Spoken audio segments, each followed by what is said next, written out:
We start our story in a cozy little flower shop in the middle of the city. The storefront was filled with countless beautiful arrangements up for sale. With the peaceful and serene sight of different types of flowers, the voice of a complaining young man coming from the inside did not seem to fit the scenery at all. He buried his face and blue hair in one of his books, seemingly ready to give up on his academic aspirations altogether. You can't blame him, though. Being surrounded by a mountain of textbooks would make anyone's head spin, especially if you don't particularly enjoy studying. The young man's mom watched him like a hawk. She knew this rascal had already started slacking off after only 5 minutes of barely picking up a book after stuffing his face with food. He wasn't making his mom's life easy at all. She even compared him to someone named Xiao Ling from Auntie Wang's house, who goes to extra classes for 2 hours at noon. He's a bum compared to that kid. Mom wanted to make a compromise. If this young man couldn't stand perusing the pages, then he could help hang the flower baskets on the shop racks for now. But he must remember to tie the ropes securely, as it has gotten extra windy in the city lately. Whatever this task was, it was surely better than burying his head in textbooks. The hanging plants were supposed to be low-maintenance plants that just need water and sunlight, yet his mom always insisted on changing their position occasionally. Staring at the pot, the boy could not help but wish to just be a plant. All plants do is bask in the sun, drink water, grow a lot, just leading a lazy and comfortable life overall. Even though he's the one using a pretty high ladder, his mom seemed way more concerned about her plants falling than her own son. He was apparently doing it wrong, and she would rather do it herself on second thought. What followed was the ungodly killing ability of every mother ever, the endless barrage of making their child feel like crap for slacking off and lacking motivation. She insisted that even if this kid turned into a plant, he would still probably be a bum. The business of the city was quite a nice change of pace from the chaos of the flower shop brought upon by the terror mom. Being scolded by his mom again and again always gave the young man such severe headaches. He's currently walking through the streets, yawning lazily while half-heartedly reading another book. He really cannot comprehend where his mom gets all these words from when she gets on a roll. She talks like a machine gun that cannot be stopped at all. Or since she runs a plant shop, maybe a pea shooter was a more apt description. While he was busy imagining his mom as a plant versus zombies character, something drastic brought upon by the changing winds of the city was about to happen.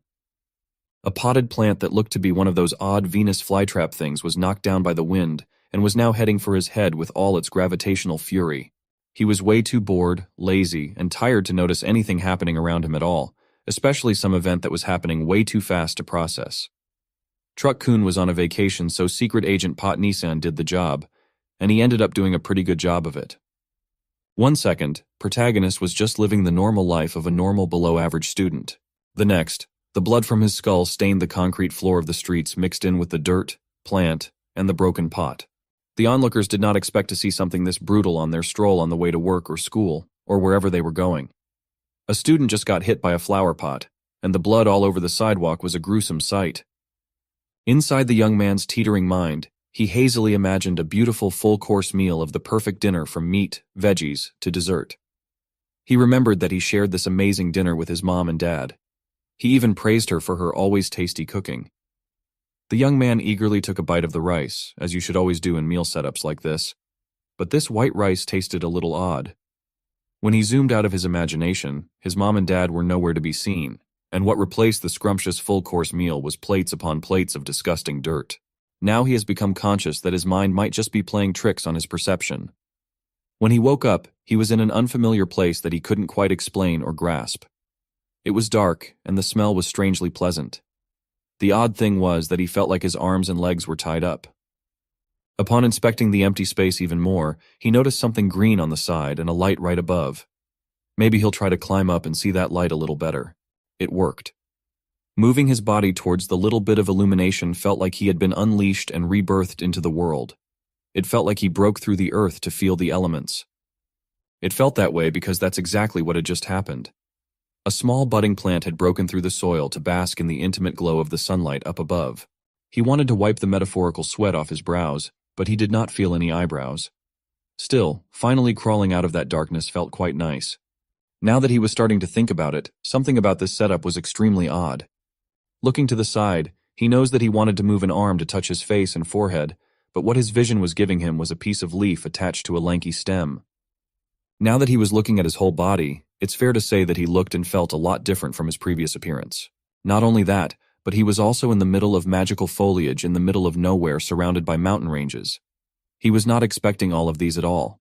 He was frozen solid, not knowing what in the world to do. The nourishing sunlight beamed down upon him along with other budding plants just like him all around the area. One thing's for sure is that he had somehow transformed into some sort of a little plant. The idea was so ridiculous that his mind is still refusing to believe that any of this was real. Perhaps he was just tripping. Trying to recall what led to this situation, he remembers eating lunch and going to school, then getting hit by a flower pot falling from an ungodly height. It felt ironic as he was just complaining about tending to his mom's hanging flower pots. He can only hope that he did not die such a shameful death in the middle of the midday crowd. It would just be too embarrassing at that point.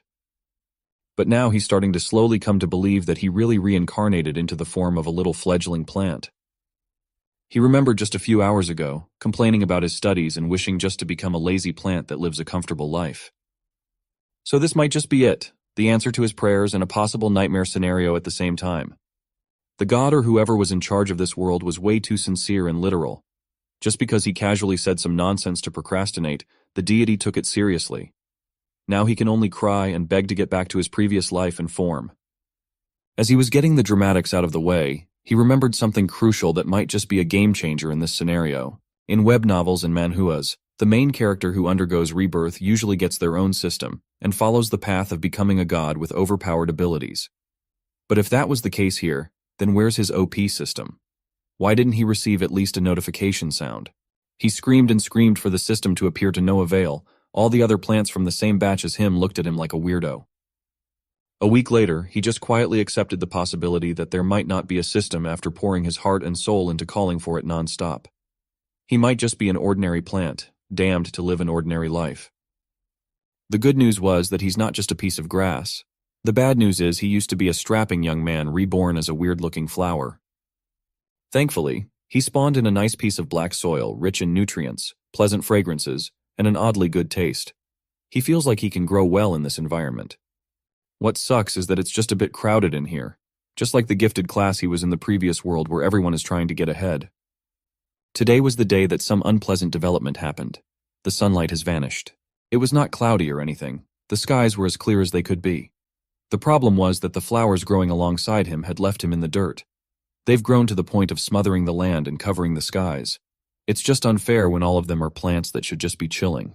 For some reason, this just kept reminding him of the familiar scene back in his school where everyone was just so eager to impress.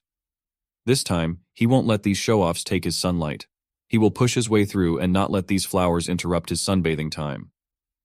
When he finally muscled through with great effort, he opened his eyes to the bright world that he had grown to love in the past week. His mood was immediately lifted now that he could finally see and feel the sunlight on his skin, or petals and leaves, and everything in his plant parts. Today was a day of unusual occurrence. Now that he had peered over everyone to bask in the sun, he saw some type of animal getting closer and closer to the flower bed. This dum-dum saw a majestic alpaca coming through and started calling it a wild horse.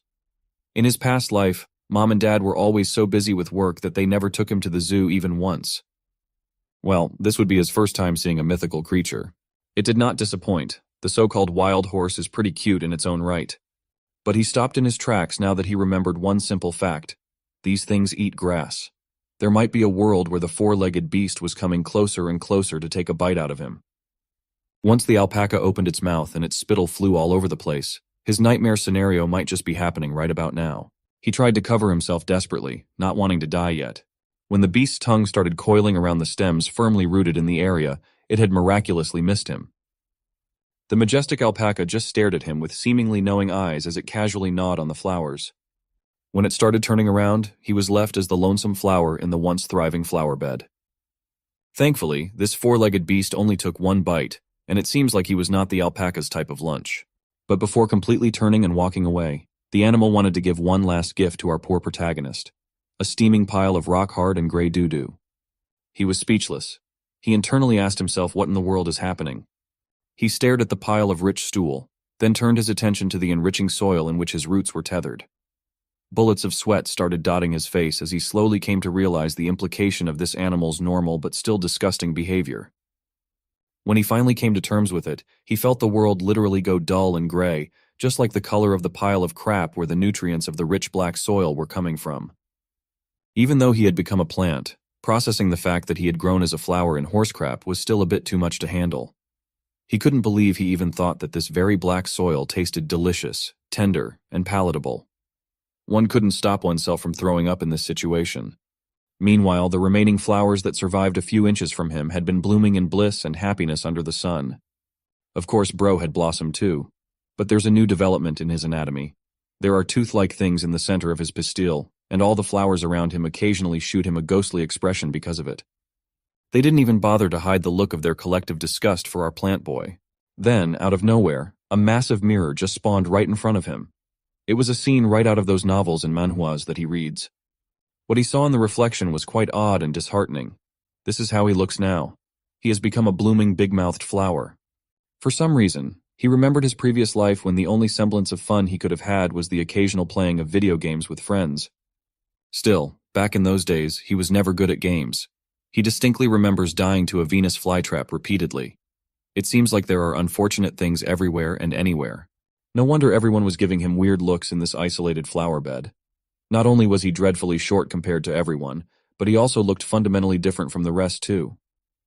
He was so busy feeling insecure and odd about his current physical form that he only realized the weirder thing that had just happened. A mirror just appeared in front of him unprompted. That must mean something, right? He tried poking the thing with precaution. In response to his gentle poke, the mirror seemingly disintegrated away from reality in just a few moments.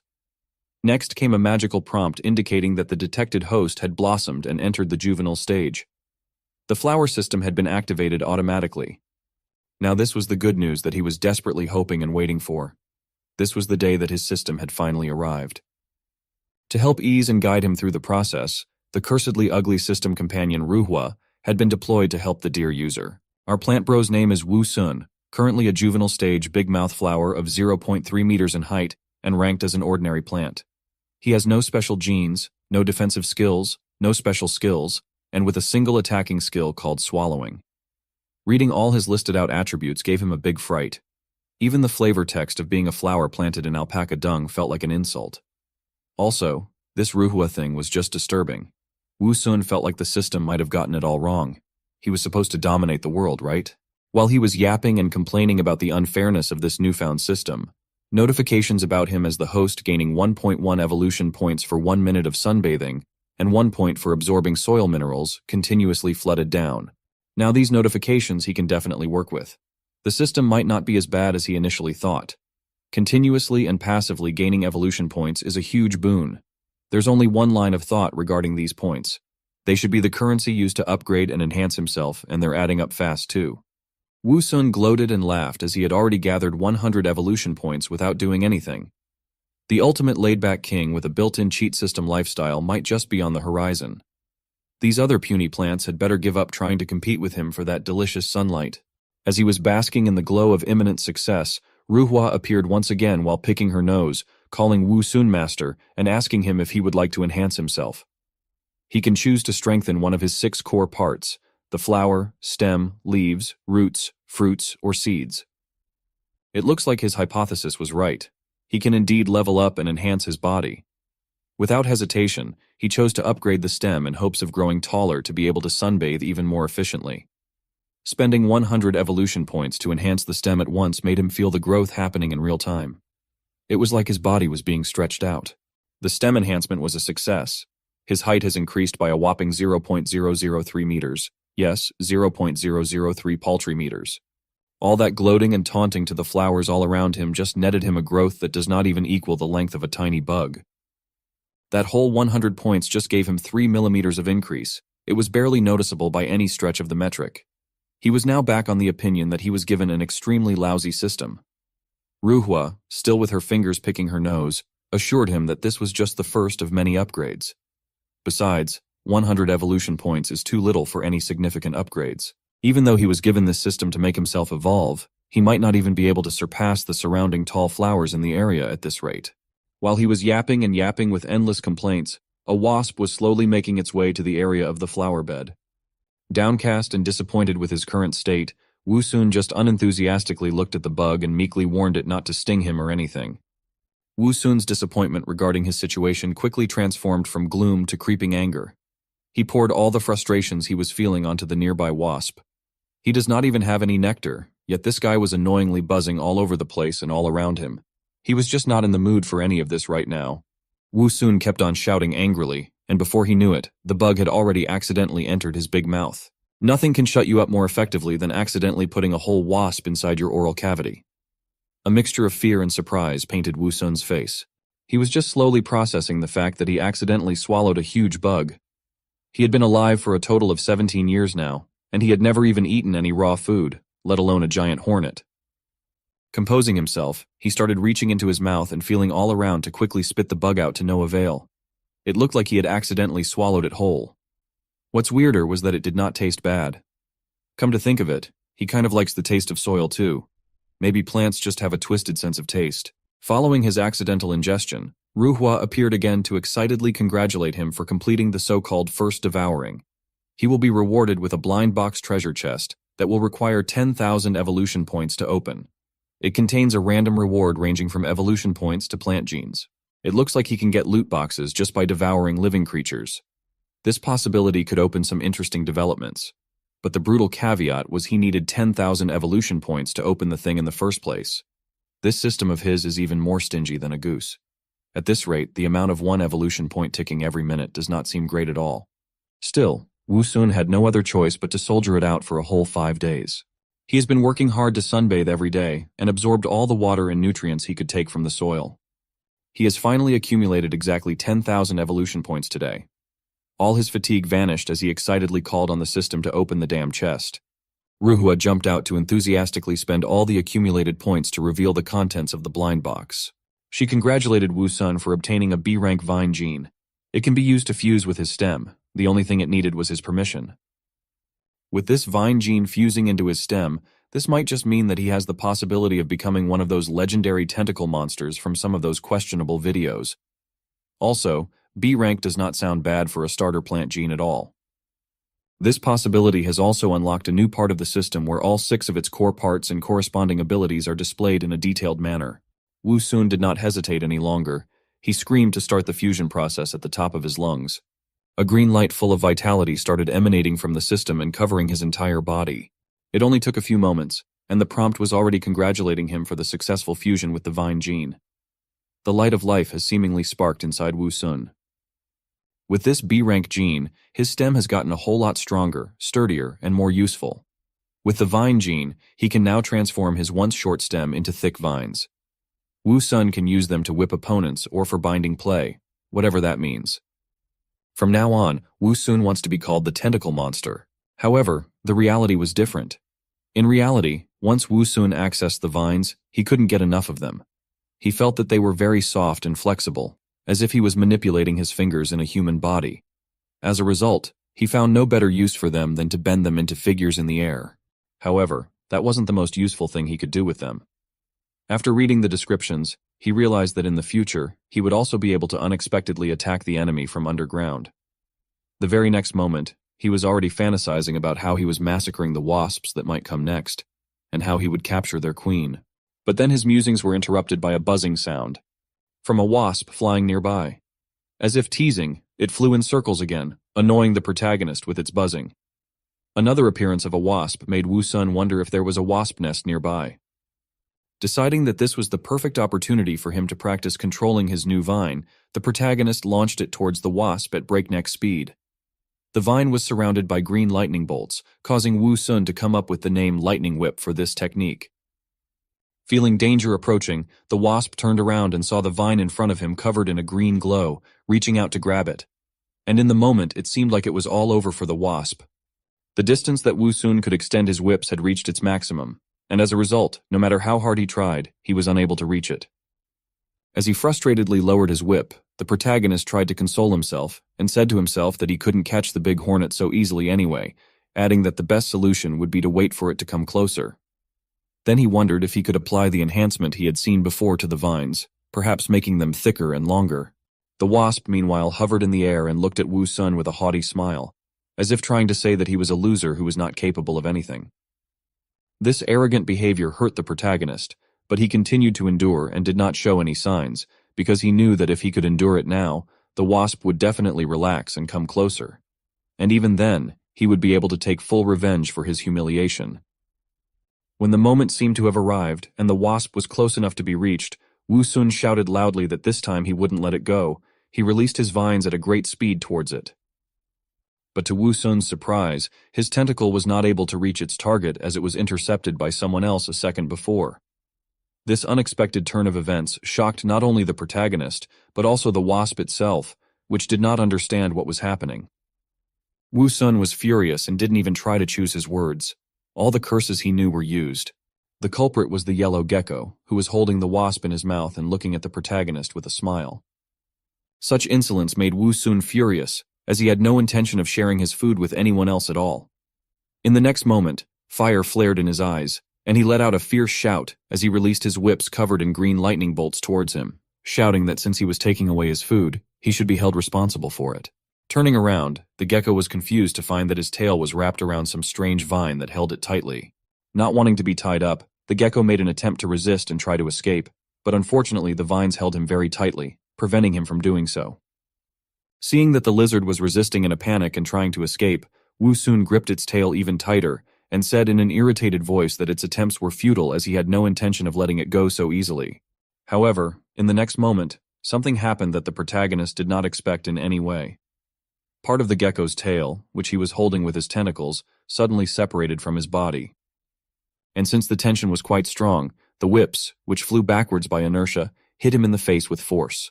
While the protagonist was recovering from the slap he had inflicted on himself, the gecko, not wanting to miss this chance, began to quickly get away from the dangerous plant, which was our protagonist. Wu Sun was both furious and confused as he realized that it was his fault for forgetting that lizards could throw back their tails. But he did manage to get something, and that was the tail, which remained in his tentacles. He decided it would be unwise to be upset about it, so he stuffed the rest of the tail into his mouth, adding that it was still better than nothing. After standing there gloomily for a while, waiting for the system's messages and hoping that he would get the treasure chest again, he had not received a single message in the meantime. However, Wu Sun realized that the only way to get the treasure chest reward was to eat an entire living creature. Scratching the back of his head, he complained in a somewhat dull voice that there were very few insects in the area. Even flies and ants, which are always plentiful everywhere, were nowhere to be found. A week later, an innocent beetle running by was grabbed by a green tentacle that suddenly appeared out of nowhere, and the next moment it went straight into the mouth of the protagonist, who opened it wide and ruthlessly ate the beetle, while the emotions of the flowers in the background changed from bewilderment to admiration. The next moment, a golden chest appeared in front of Wu Sun, accompanied by the voice of the system, which congratulated the protagonist for eating the dung beetle and obtaining the chest as a result, and informed him that 100,000 evolution points were required to open it. A note on the notification window that popped up also mentioned some rituals that could increase the chances of getting a good item. After reading this, the protagonist became furious, as there was no way he could perform them, since he was just an ordinary flower, and he would not be able to take a bath, light incense, or change his clothes. In addition, the realization that he had just eaten a dung beetle added to his anger. He decided to ignore it, however, as he was now just a flower with a big mouth that had grown out of alpaca dung. After calming down a bit, he told the system to let her open the chest. After the chest opened, it shone with a bright golden light.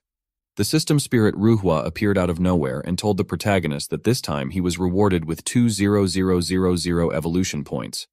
The protagonist, still reeling from having eaten a dung beetle, asked the spirit in an irritated voice why he needed to evolve at all if he was already garbage. To which the spirit replied that it was a plant system in which the weirder the food he ate, the higher the chance that he would get a good item from the chest. After listening to Ruhua's words, Wu Sun couldn't find anything to reply, and he had no desire to argue with the system spirit right now. After a while, the grass that was growing near Wu Sun rustled, and the next moment, the culprit who broke the silence appeared.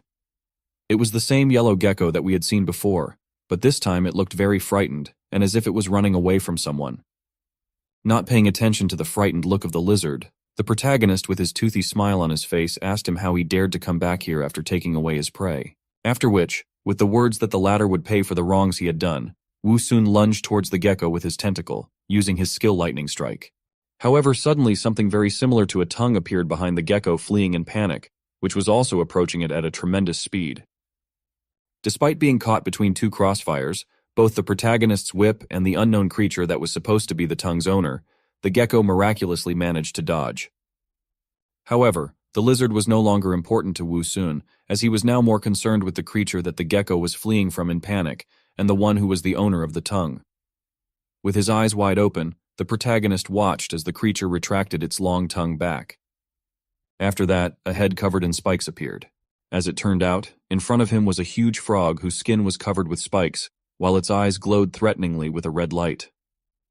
The frog pushed off the ground and jumped into the air, heading straight for our protagonist, who was frozen in place, unable to move. Having recovered from the shock, he desperately wondered why he was attacked by such a big frog. He had no time to despair, however, as his life hung in the balance.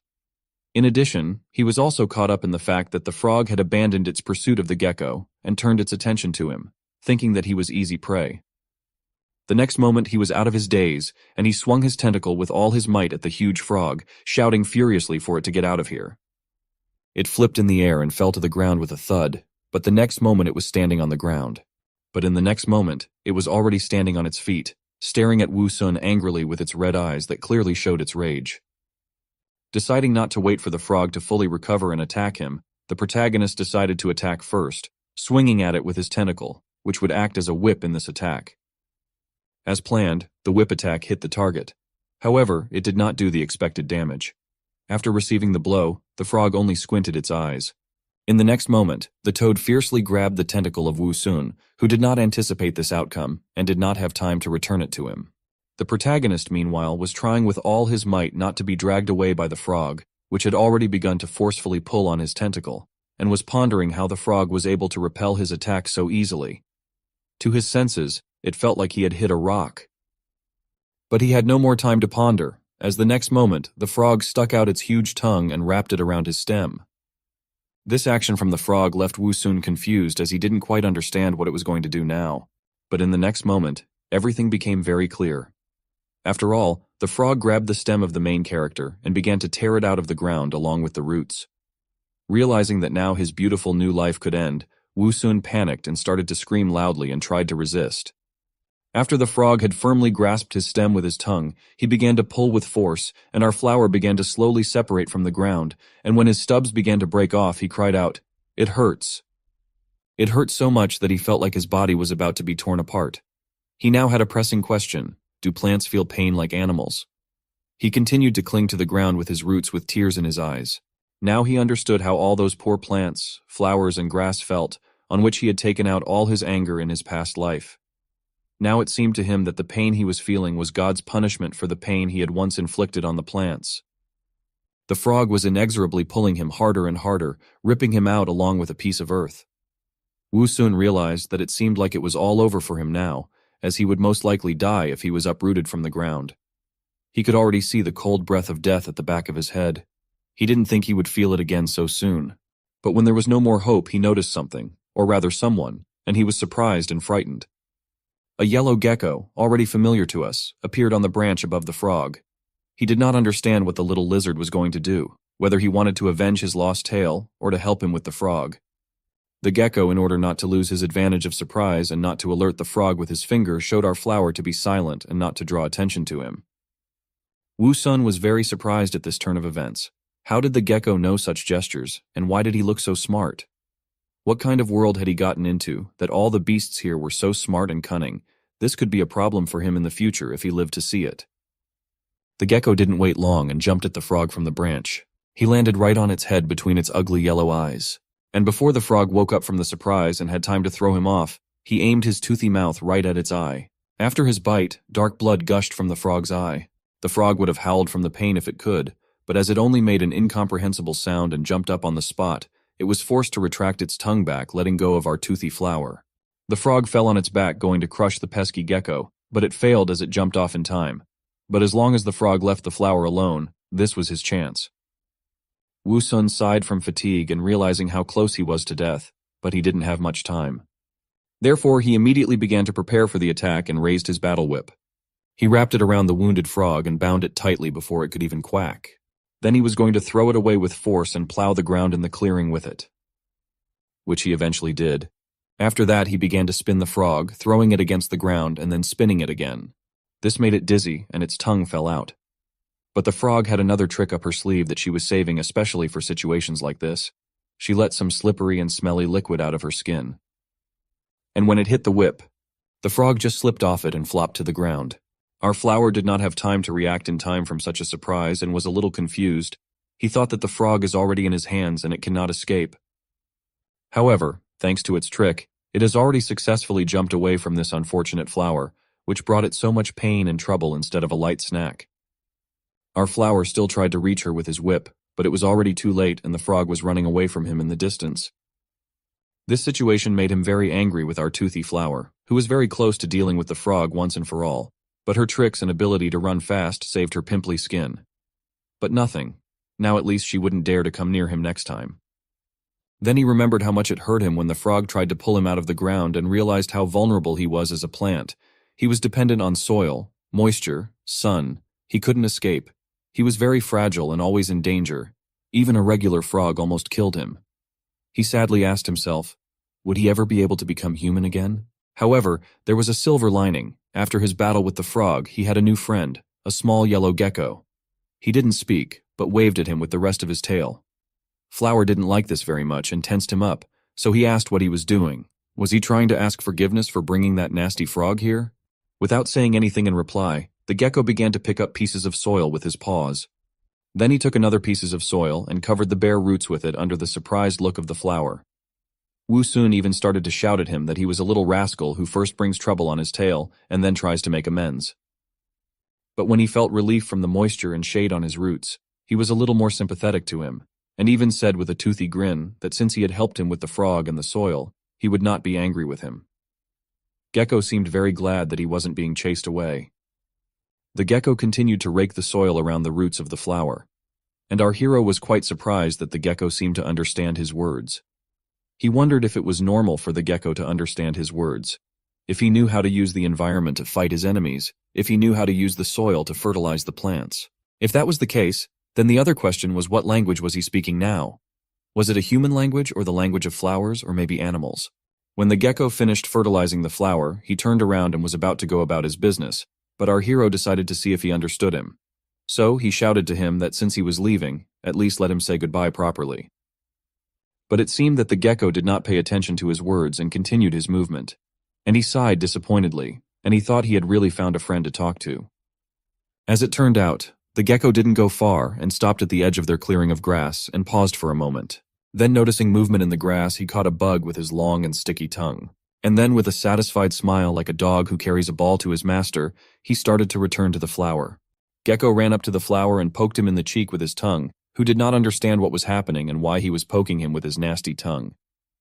He started to tell him that it is disgusting when someone pokes you with his slobbery tongue, but then the gecko showed him a bug on his tongue, which he apparently wanted to give him. He was making incomprehensible noises and pointing his finger at the bug as if offering to take it. Our flower was hungry enough, and realizing what the gecko was offering him, he opened his mouth pointing at it.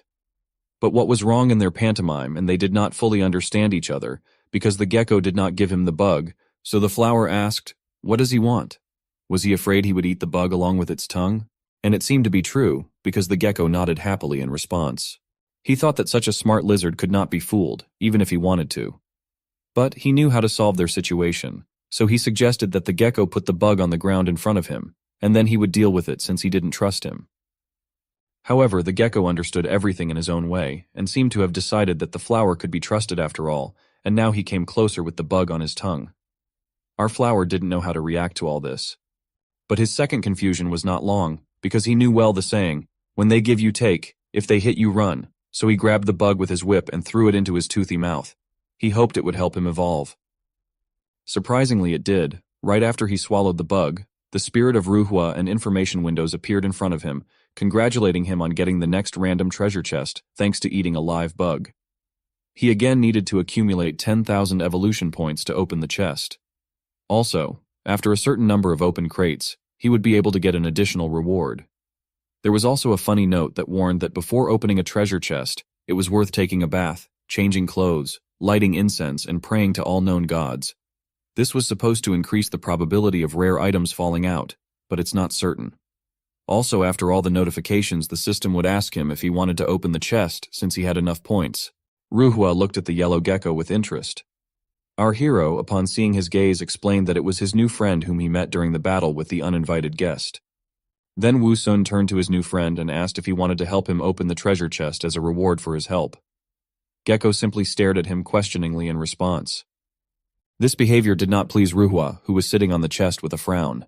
Our flower realized that he was wrong again and overestimated the level of intelligence of the gecko, and decided to simplify everything for him as much as possible and choose one of the two phrases, open the chest and do not open the chest. And who would have thought the joyful gecko made a sound similar to open?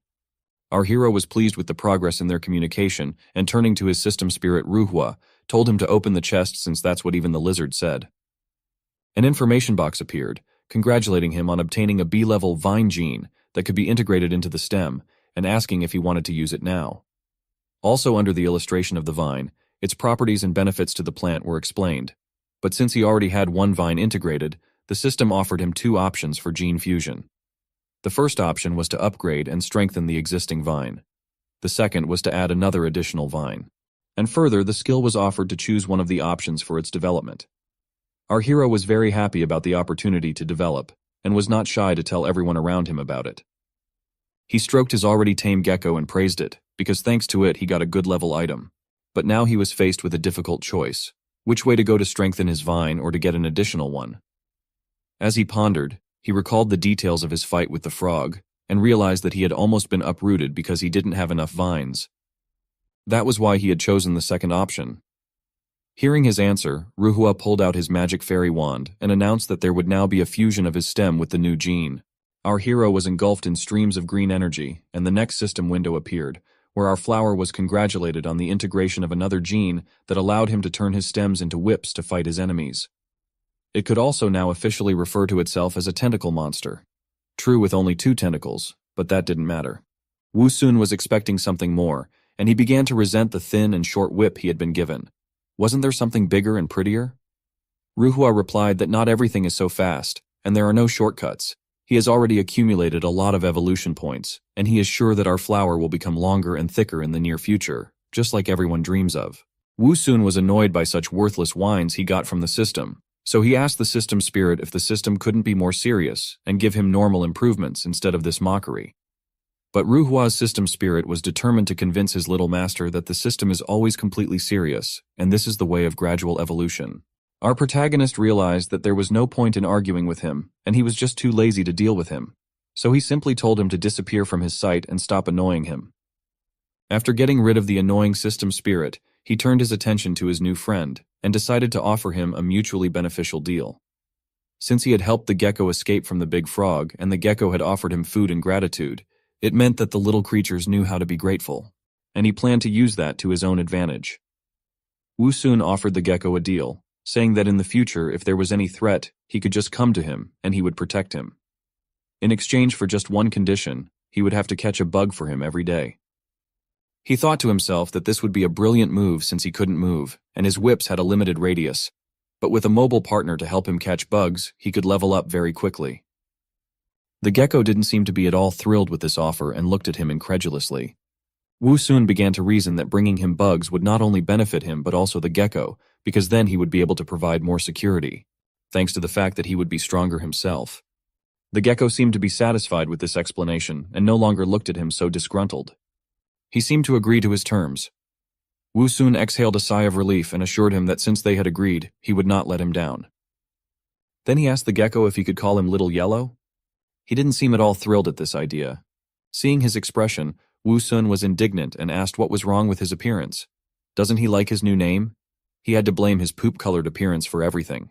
Whatever, back in the day he was a top student in high school rocket class. And now when he gave him a name, how could he complaining? A few days later, after accumulating enough evolution points and eating another bug, he was able to open the box from which he got the B-rank plant gene, Kang-er. Fuse location for this gene was seed, and then system asked if he wanted to fuse. This gene was taken from some annual herb. The seed of this plant have hooked thorns that could attach to passing animals' bodies. Wu Sun was happy that with the help of his little yellow mascot he was able to unlock the new plant gene in a few days. But he still wondered how he would be able to use this gene after the fusion if it was in the seeds. At his command, a system spirit appeared and immediately helped him to make the gene fusion. The fusion was successful, and the system congratulated him for obtaining the new gene. Now he could throw spiky Kang air and give his opponents a full body massage. And also the refreshing taste of his seeds would be unforgettable. The system warned him to be careful when talking to his friends and opponents so as not to accidentally throw a bunch of Kang air at their face. However, when he heard the place where the spiky seeds would appear from, our hero was not at all thrilled about the whole thing. He asked the service spirit if these seeds would cut his throat. The Ruhua service spirit didn't seem to be in a hurry to answer his question and instead picked his nose. Finally retrieving some gold from there, he immediately threw it at the irritated Wusun's head. Ruhua, despite his actions, called him his little master and assured him that everything would be fine. All he had to do was open his mouth a bit wider and make a retching sound and all seeds came out. It's as simple as picking nose. Wusun decided to try and unpleasant sounds filled the clearing. In the end, he was able to spit out a lot of thorny seeds. After that, he immediately coughed and through his coughing began to reproach the spirit how he could betray his trust. Although it's not the intense pain of a cut throat, but his throat felt scorched from the scratching. The spirit nonchalantly replied to him that great power comes at a high price, little master. He advised him to ignore the sore throat and give the power of Kang air a try. In the end, he had no choice but to learn how to use this power, so he decided to touch the seeds with one of his vines. It turned out that even though these Kang air looked quite sharp, he found out that he felt no pain from them when he touched them with his vine. Surprisingly, it doesn't hurt, and that was because his vines became tough and thick after upgrading. And in that case, he could afford to let his creativity run wild and realize some of his bold ideas. He'd already figured out how to amuse himself with the seeds. To do this, he gave the gecko a dry leaf and asked him to stand away. The gecko took the dry leaf in his paws and looked at him questioningly, not understanding what he should do with it. But Wusun hurried him up and asked him why he was standing there like a log. But seeing the gecko's incredulous gaze, he had to convince him not to worry, because he would definitely not fool him.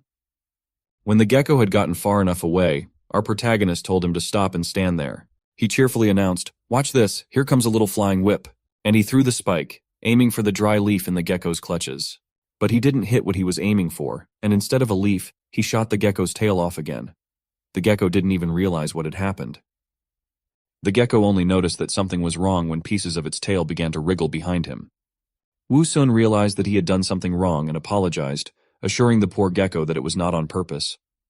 But his apology couldn't bring the poor thing's tail back, and he was showing it very clearly with his look. His look pissed off our hero, who shouted furiously to him, "What's with that contemptuous look? How he dare to look down like that on his big brother?" Then he immediately decided to correct himself and try again, being sure that it was only an accidental mistake and now he would succeed. And to everyone's surprise, he hit the leaf. But not the one he was aiming at. Gecko realized that he was hopeless, and it was only a matter of time before something else got shot off. It turned out that all the thorny seeds he had thrown were nowhere near the target, and had hit all the bushes with the accuracy of a sniper, leaving them no chance. For such outstanding services, Wusun definitely deserved to be rewarded with the lizard body outlining master medal, but he did not give up, reassuring himself that just today his accuracy was a bit off. But that was okay, because with diligent practice he will surely improve his throwing skills and become a ninja master at accuracy. A few more days passed like that. Gecko continued to hunt bugs, terrorizing the local arthropod fauna, and judging by the number of insects in his mouth, he was very successful at it. Having finished the hunt, he began to make a hole in the withered tree inside the trunk of which rainwater was collecting. And when the hole was ready and dirty water was pouring out of it, the gecko began to pour it into a bowl. The poor fellow was sweating from the continuous work, but still he hurried to his friend Flower. While the gecko was working hard, our Flower was just basking in the sun and eating remaining bugs, talking about his hard life and complaining that Little Yellow was delayed. He was hungry and didn't understand why he still felt hungry after being a plant. But as soon as he heard a noise from the bushes, he immediately put all his thoughts aside. When he saw a gecko with a bowl in his paws, he thought that as soon as he spoke of the devil, he would immediately appear. But all his resentment was taken away when the gecko gave him a bowl of water and even filled his mouth with water and showered him with an improvised rain. Wusun praised Little Yellow, telling him that he is smart, learns quickly, and even knows how to use a bowl for water. But it seems that all his cleverness did not extend to how to transport the bugs, because he kept them in his salivating mouth, and when he spit them out on the ground in front of our Flower, they were completely covered with his unpleasant liquid. So Wusun advised him to find some tree bark next time he catches bugs and put them there. It would be much more hygienic than that. But this time he was hungry enough to ignore a little thing like this and started eating the bugs. After devouring a few bugs, the ugly system spirit reappeared in front of him and congratulated him on getting another chest for eating green-headed fly. This chest needed 10000 evolution points to open as always, and Ruhua asked him if he wanted to open it now. But Wu Sun decided to save it for later. Right now, he didn't want new upgrades since he hadn't learned how to use Kanger properly yet. And on top of that, the ground under the scorching sun had become too dry, so he had to ask Little Yellow to fetch some water to help him grow more vigorously. Sipping water and juggling his thorny seeds, Wu Sun enjoyed his life, and even said that this is the laid-back life he wanted, and it feels good to have someone who feeds him. After finishing his water, he decided to try his hand at throwing spiky Kangers again. But even though this time the gecko held 3 leaves at once, he still didn't hit even one. Even the massive volley that followed didn't help, and he didn't hit once again. Just reaffirmed the title of the most accurate marksman in the Wild West, and he didn't hit even once. But that didn't seem to spoil his mood, because he had enough time and bug snacks to keep practicing. So he ordered his little yellow friend to collect and bring him all the Kanger. Wu Sun didn't even realize that he was under close surveillance. His arch-nemesis who had come for revenge was a big bullfrog. It was waiting for the right moment to attack an unsuspecting victim, which was a gecko who went to collect the Kanger scattered around the clearing. When he had already collected everything and was about to leave, the toad suddenly jumped out of the bushes. Even Wu Sun's shouts to the gecko to be careful didn't help, and the toad with its long, sticky tongue embraced the poor gecko, who could do nothing. Our flower could only watch his little yellow friend disappear into the frog's bottomless mouth. Poor gecko screamed for the last time and disappeared. When Frog closed its jaws, it already seemed that the unenviable fate of the gecko had come to an end. Wu Sun couldn't believe that his friend had died so quickly. He cried out desperately and violently, "Little Yellow," while still trying to reach the toad with his whips. But it was already too late to do something. The gecko's situation was not enviable. He was still alive, but inside the toad he wouldn't be able to stay that way for long. The poor thing was trapped inside the giant's stomach, which was clenching every now and then. But he still hadn't released the spiny seeds from his paws, and that gave him hope of escape. Showing all his ingenuity, he took a few thorns in his paws and began to actively stab the toad from the inside with them. The toad's eyes widened with pain. The first time it had eaten its victim, it was struggling so hard in its stomach. It couldn't take the pain any longer and began to prepare to spit out its spiny lunch. The toad spat out the entire contents of its stomach along with the gecko in streams of vile slime. Wu Sun had already said goodbye to his friend and was surprised to see him again. He didn't understand why the frog spat him out. Was he as unpleasant to taste as his poop-colored appearance? With one swipe of its paw, the toad threw its stinky and prickly prey away from its tongue. Wu Sun, seeing all this, remembered how he had once seen an online video of a toad swallowing a farting bug and then spitting it out. So when toads eat something poisonous, they regurgitate their stomach to clean it. In the end, he happily concluded that it was because Little Yellow was holding the Kanger in his paws, so he hurried the gecko back to him with the prickly seeds. But because he was holding the seeds in his front paws, his speed was very slow, and the toad had already managed to gulp back its stomach. And the toad's eyes lit up with rage and annoyance at the fact that its prey was leaving right under its nose. The toad couldn't just let it go and jumped again with its mouth wide open, about to swallow the unfortunate gecko again. But because of this jump, it got within range of our flower's whips, and he spread his whips and asked the toad how she dared to come again. Doesn't she remember how it ended last time? This time, having 2 whips at once, he would not let her leave alive. The toad appeared to be ready for the first attack and dodged it. It even managed to grab one of the whips, just like last time, and tried to reach her tongue into the flower to finally pluck it out of the ground. Well, something didn't go according to plan. After all, the flower's vines were now too long, longer than the toad's tongue, and it just couldn't reach for him. Wu Sun only laughed at her pathetic attempts and asked her what she was hoping for trying the same move against him second time. Hadn't she noticed the change? Our flower's vines were now longer, thicker, and stronger, and were already beginning to entangle the helpless toad. After tying her up tighter, he began to pull her towards him. The poor thing resisted as much as it could and struggled with all its might, but its fate was already decided. Because bound, she was completely in the power of our flower, and now he could easily lift her into the air, depriving her of any support under her feet. And then with such force to land her back on the ground head downward, that the stony soil scattered in all directions. From such a blow, the toad's eyes darkened and she lost consciousness. Seeing how frozen the toad was, Wu Sun smugly advised it, "Don't think I can't handle you just because you're petrified." He also decided to ask her a math problem to tell her that if he spit out 5 Kangers every day, How many kangurs will he have spat out in total after 10 days? The answer was nearby, where a pile of his spiky seeds were stacked. Expectedly, without waiting for a response from the toad, he wrapped his vines around it and sent it flying straight toward the pile of thorns. He slammed it into the thorn pile once. It seemed that his rage for all his suffering was overwhelming him, because he didn't stop there and kept hitting the poor toad again and again. Even the gecko was shocked by this cruelty and nervously imagined that he could have been in her shoes if he hadn't befriended this crazy flower. Wu Sun finally calmed down only when the entire clearing was covered in clouds of dust, and the toad was no longer showing any signs of life, looking more like a chop. He ironically asked it, "Not bouncing back this time, huh?" After such a beating, it wasn't hard for the flower to cut up the dead toad, and as he separated the toad's leg, he smugly praised himself for defeating such a large opponent. As it turned out, he hadn't expected his thorny seeds to help him hand-slay enemies. Otherwise, he couldn't have swallowed such a big one. Wu Sun wasn't greedy and decided to share a piece of his victory with his shocked little friend. But seeing his indecision, he had to tell him, "Come on, buddy, you should share with me the fortune and misfortune, so let's eat together." Hearing this, the joyful gecko immediately pounced on the food. Wu Sun also started eating, and had to admit that the toad tastes pretty good. But he wondered if the system would give him a chest for eating the toad in pieces, since the last time he ate a piece of the gecko's tail, he didn't get anything. But he didn't have to guess for long, as the next moment, a disgusting system spirit appeared with 2 chests. Wu Sun did not pay attention to the appearance of the spirit, but was only happy to receive 2 chests at once. He had a logical question. Why didn't he get any when he swallowed the gecko tail last time? And when he ate just 1 piece of the big toad now, did he get 2 chests at once? Ruhua, looking at the gecko eating the meat with such gusto, didn't seem to be sure why the flower was so lucky. So he answered him in no uncertain terms that apparently the system considered killing the big creature and eating the first bite to be a sufficient condition for getting the chests.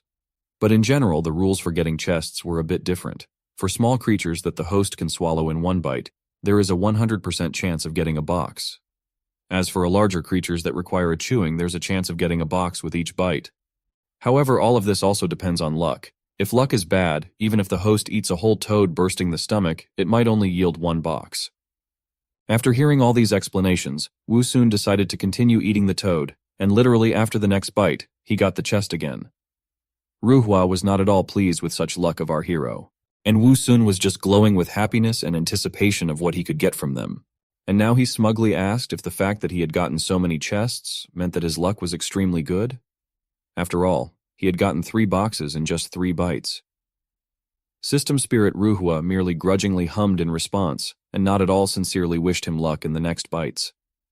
Wu Sun didn't understand what he meant, but sensed that he didn't want anything good for him really, and advised him to look at his ugliness instead of making caustic remarks. After a little while, our flower and the gecko were full enough and couldn't make even 1 more bite. However, in all this time, our flower didn't get any more chests, which of course made him very angry, and he blamed everything on that nasty system spirit, who could have done all this on purpose.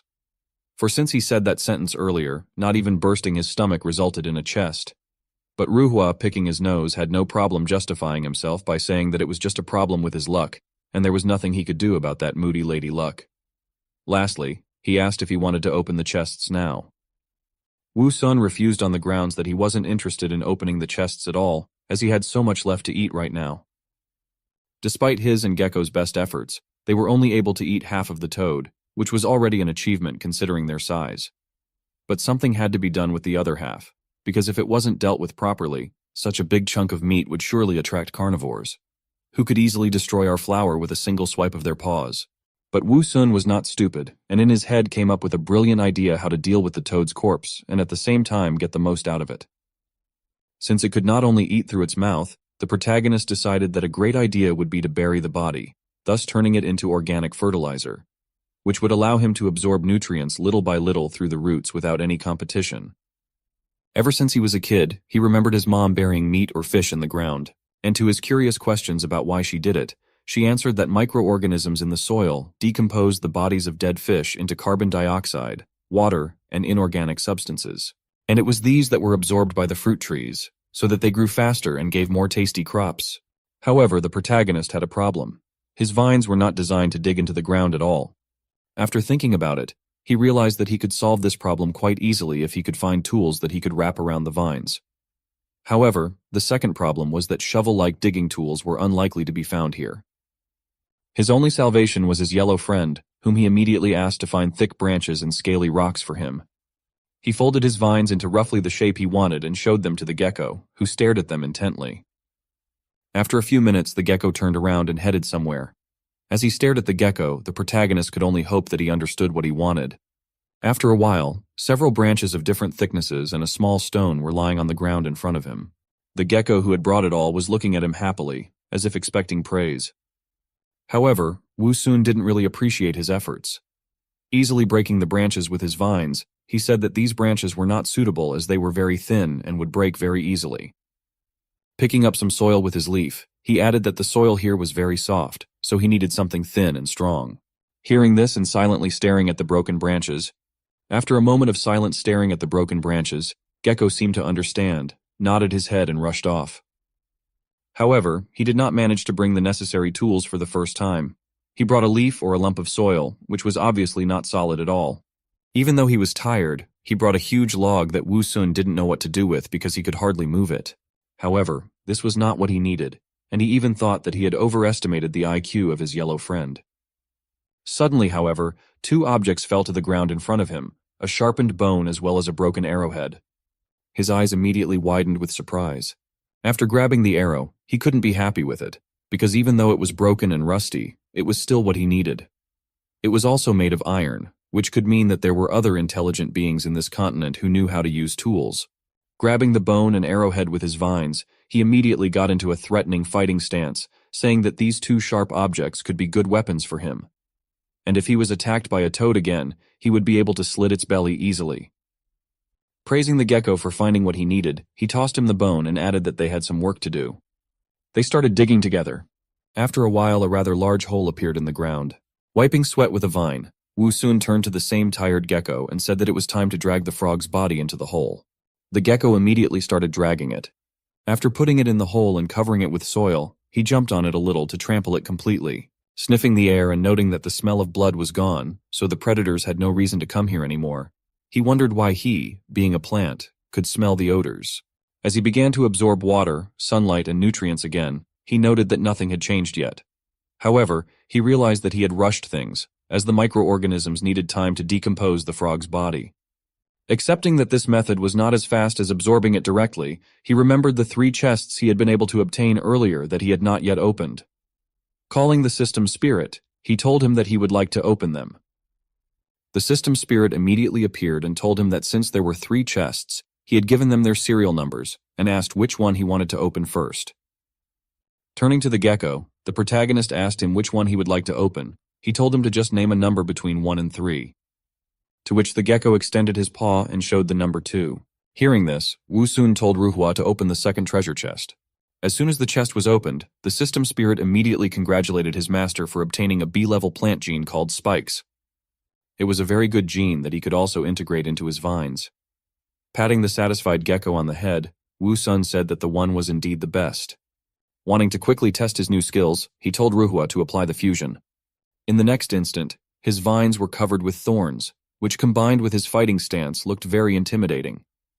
The system window said that the thorn gene made his vines thicker, longer, and stronger, and they were covered in sharp thorns. The note jokingly reported that he was now a rose with thorns. Looking at his vines with a villainous smile, he said that now he finally had real lightning whips.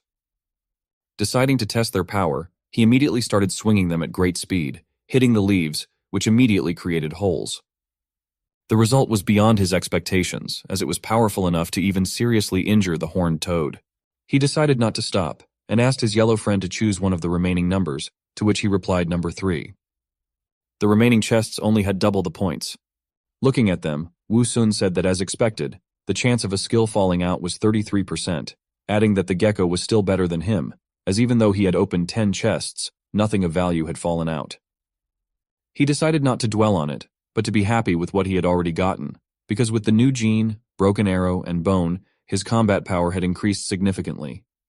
Now he just had to wait for the right opportunity to realize it. After a while, the silence was broken by the rustling of the grass, and Wu Sun shouted, telling the gecko to keep running. I guess he was going to do it without his words, because the big horned frog was jumping after him, and he was hardly just playing catch-up with it. However, salvation was at hand, as soon as they got close enough, the protagonist released his spike-covered vines in their direction with lightning speed. Upon reaching the toad, they instantly bound its body, doing further damage to it with the barbed thorns that pierced its skin. Having watched many movies, and knowing that it was better to finish off the enemy for sure, Wu Sun-S made a controlling strike with it against the ground. After a while, after cutting the frog meat into pieces with the broken arrow, he called his yellow friend to eat. After that, they started to enjoy the juicy and nutritious frog meat together. Suddenly something caught the main character's attention, making him look up. As it turned out, it was the system spirit Ruhua, who appeared out of nowhere and joyfully began to congratulate him on receiving the treasure chests, which this time was even more. Hearing this, the protagonist with a smile said finally. He waited for the upgrade opportunity for a while, and today that moment come. After a while, after eating the last of the meat and making a burp, he declared that he was full. Sitting down with a puffed-up belly, he happily announced that this time he was able to get as many as 5 chests. And since the gecko warrior already couldn't fulfill his duty of choosing a chest, he had to do it himself, so he simply told Ruhua to open the middle one. Shining with a golden light, the chest opened. As it turned out, the reward from the chest this time was a B-level sweet potato gene, with which his system spirit immediately congratulated him on.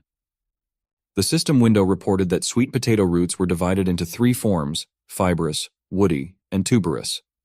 It was also reported that the main function of tuberous roots was to store nutrients and reproduce. After reading this, Wu Sun wondered if he even needed this gene. Turning to the system spirit, he asked what the benefits of this gene were after the fusion. The system spirit immediately began to explain, saying that if he just buried the food scraps in the soil and let them decompose, it would take a long time and was wasteful. The sweet potato gene, on the other hand, allowed the processed food to be stored in the roots. Upon hearing this, the protagonist asked incredulously, what was the use of roots that hid nutrients? Did they really need to be dug up and eaten when hungry? However, Ruhua refuted his theory, saying that he directly took nutrients from there, which could allow him to thrive even when food was scarce, as well as treat his injuries and recover quickly. Hearing this, Wu Sun immediately had an image in his mind in which the bottle of recovery potion in his hand was his roots. This made his eyes glisten even more with anticipation, and he immediately impatiently told the spirit to quickly start fusing. In the next second, the protagonist was surrounded by a bright green light, while the system window reported that he had successfully merged with the red potato gene, which allowed him to quickly break down food into nutrients and store them in the roots. The note said that now his mother would no longer have to worry about his malnutrition. However, to his bewilderment and confusion, he did not feel any obvious change. Seeing his confusion, Ruhua told him to try using his mind to manipulate the roots and allow them to store food inside him. Hearing this, Wu Sun stared at the toad. But in the next moment, he did not take his eyes off of it, and as if reading an incantation, he began to mutter words about wanting to store food.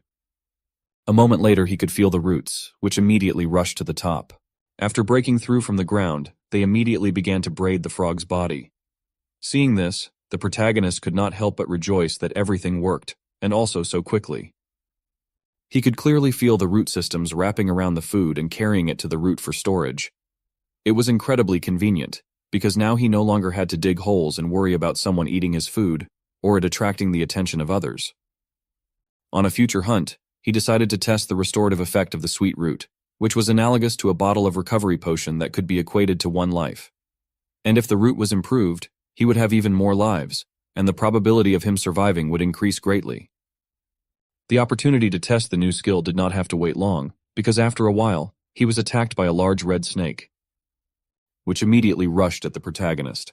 However, he did not plan to lose, and controlling his thorny vines was able to stop her. However, he didn't stop there. He immediately took advantage of its hiccup, wrapped his vines around it, and slammed it to the ground.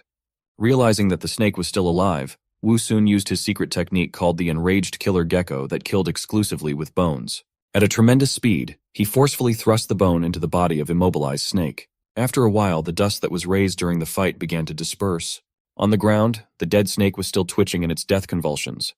While Wu Sun praised his yellow friend and said that they made a great team, then turning his gaze to his vines, which had snakebite marks, he noted that even though the snake was poisonous, it was not a problem for him because snake poison is useless against plants. Snake poison acts through the bloodstream and attacks the nervous system, muscles, heart, and respiratory system. Fortunately, our flower didn't have any of that. The next moment his root glowed with a bright green light, indicating that healing had begun. A few seconds later, after inspecting his vine from which any wounds had disappeared, he proudly noted that this healing ability from his root was very good. However, nothing could be more important than dinner, which they happily picked up their improvised cutlery and immediately began to eat. While they were enjoying the snake meat, dark clouds covered the sky and rain began to fall. Ruhua, sitting on the chest, hid under an umbrella, while the protagonist along with the gecko were without shelter. But Wu Sun immediately remedied this by weaving his vines into a canopy to protect him and his yellow friend from the rain. Looking at the contented gecko, who was sleeping peacefully and snuggled up to him, he said to himself that he felt more and more attached to his territory, for here he now had food, drink, and a cute little pet. For a moment, he said dreamily, the only thing he was missing was a girl. However, a premonition of impending danger brought him to his senses, and he looked perplexedly ahead of him.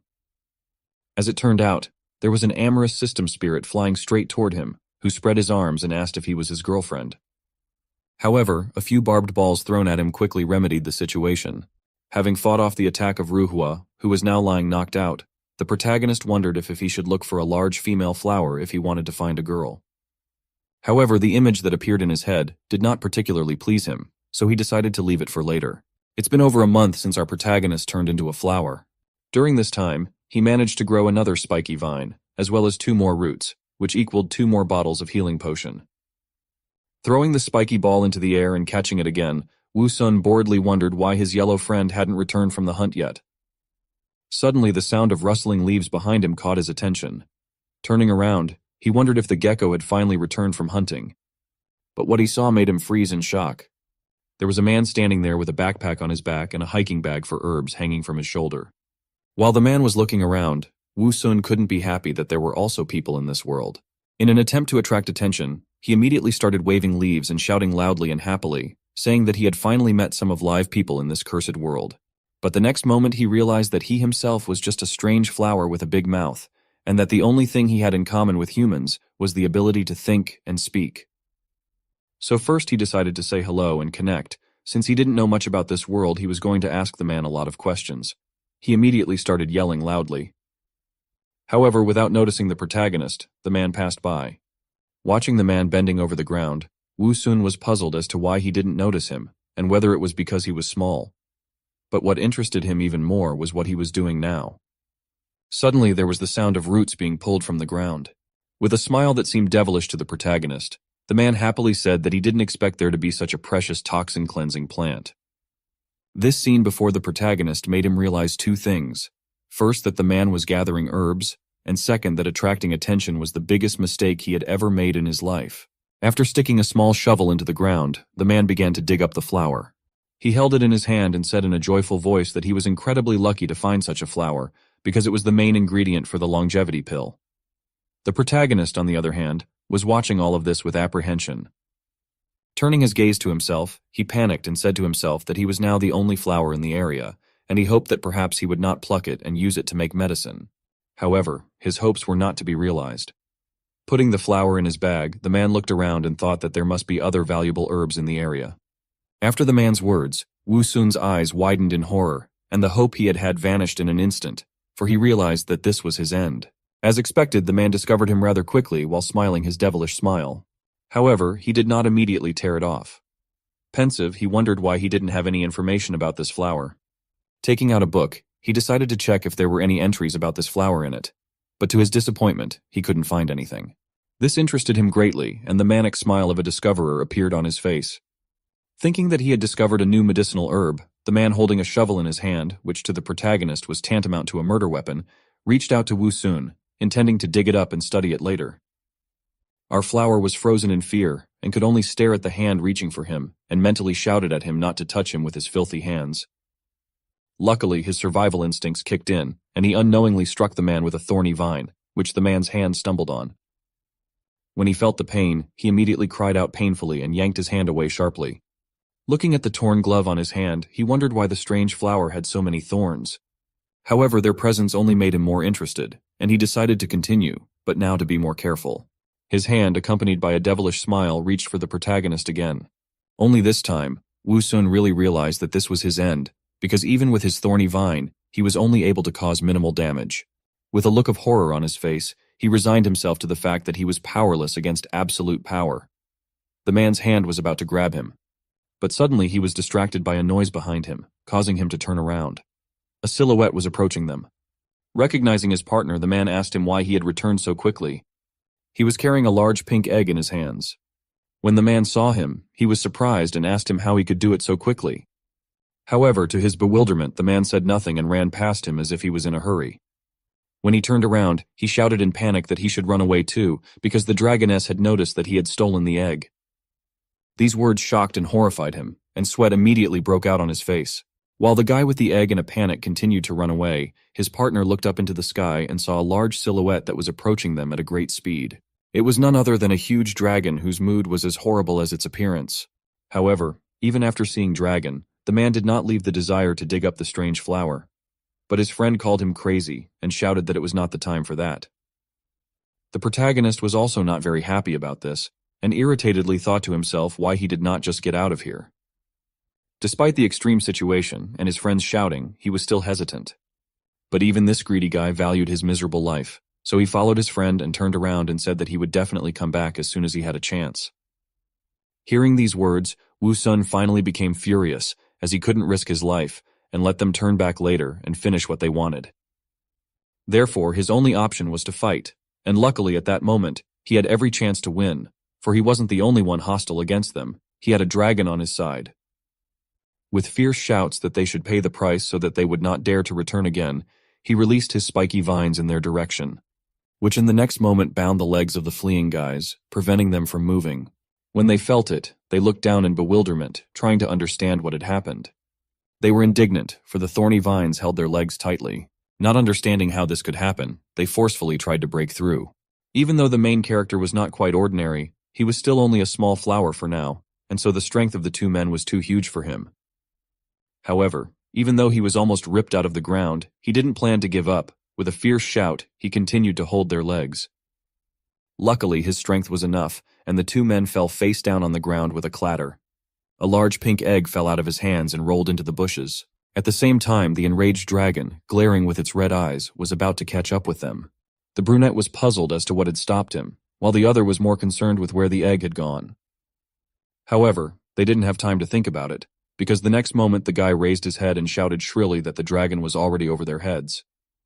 Shouting words of help, they ran away with all their might, despite it was already useless to try to do anything. In the next instant, the dragon's huge clawed paws reached for them. Dragon mercilessly grabbed the guys who were screaming in fear and roared at them in such a way that his intentions were very clear at once. However, even though he was in the dragon's clutches, the blonde-haired boy, though confused and shitting his pants, was still not going to give up. Smiling and reaching for his sword, he said in a determined voice that he would fight to the last moment. Then he swung his sword, striking the huge reptile's paw. When it felt the pain, it let out a piercing scream. In the next moment, the brunette felt that the dragon's paw was no longer holding him, but this wasn't good news. In the next moment, he and his partner began to rapidly approach the ground, threatening to crash to death.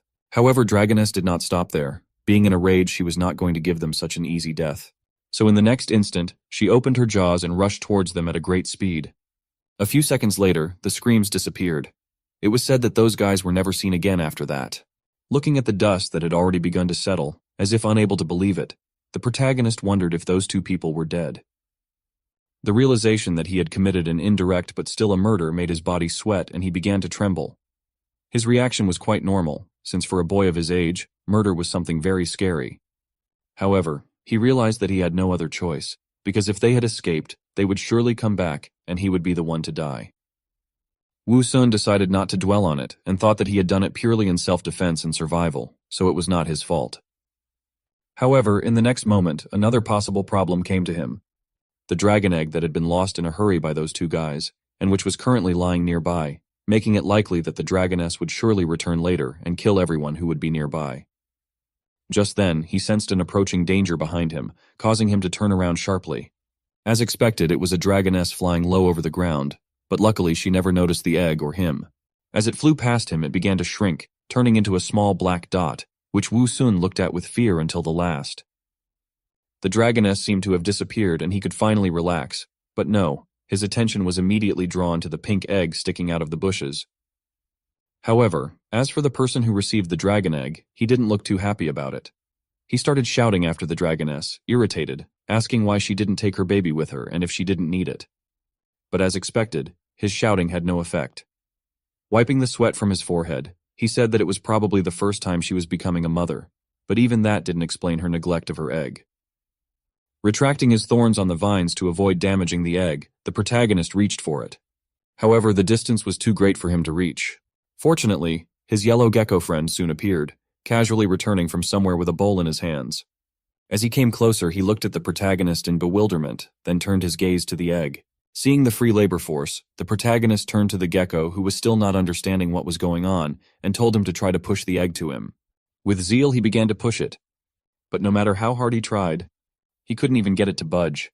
Finally, he was exhausted. This time our yellow Sisyphus couldn't even move his stone. Realizing that this would not do, Wu Sun called him over and began to show him something with his vines and explain the principle of leverage. But since the gecko would hardly understand, he told him to just do what he said. Following our flower's exact instructions, he found a large stone and placed it beside the egg, and immediately set to work. Finding a stout stick and using it as leverage, he gritted his teeth and began to push it with all his might, while the protagonist, acting as moral support, encouraged him as best he could. As a result of their joint efforts, the gecko, not without sacrifice, in the form of a bruise on his forehead, but still managed to move the egg. The egg bounced a little in the air and rolled straight towards Wu Sun, who happily noted that it was a success. As soon as it got close enough, his vines immediately wrapped around it. However, no matter how he tried to lift it, he was not strong enough to do so, nor could he absorb it due to its enormous size. Even his big mouth wasn't big enough. The option of smashing it was also immediately declined, because if it spilled on the ground, it would hardly be edible. Clutching his head, he irritably wondered what he should do with it, since he had nothing to help him devour it at the moment.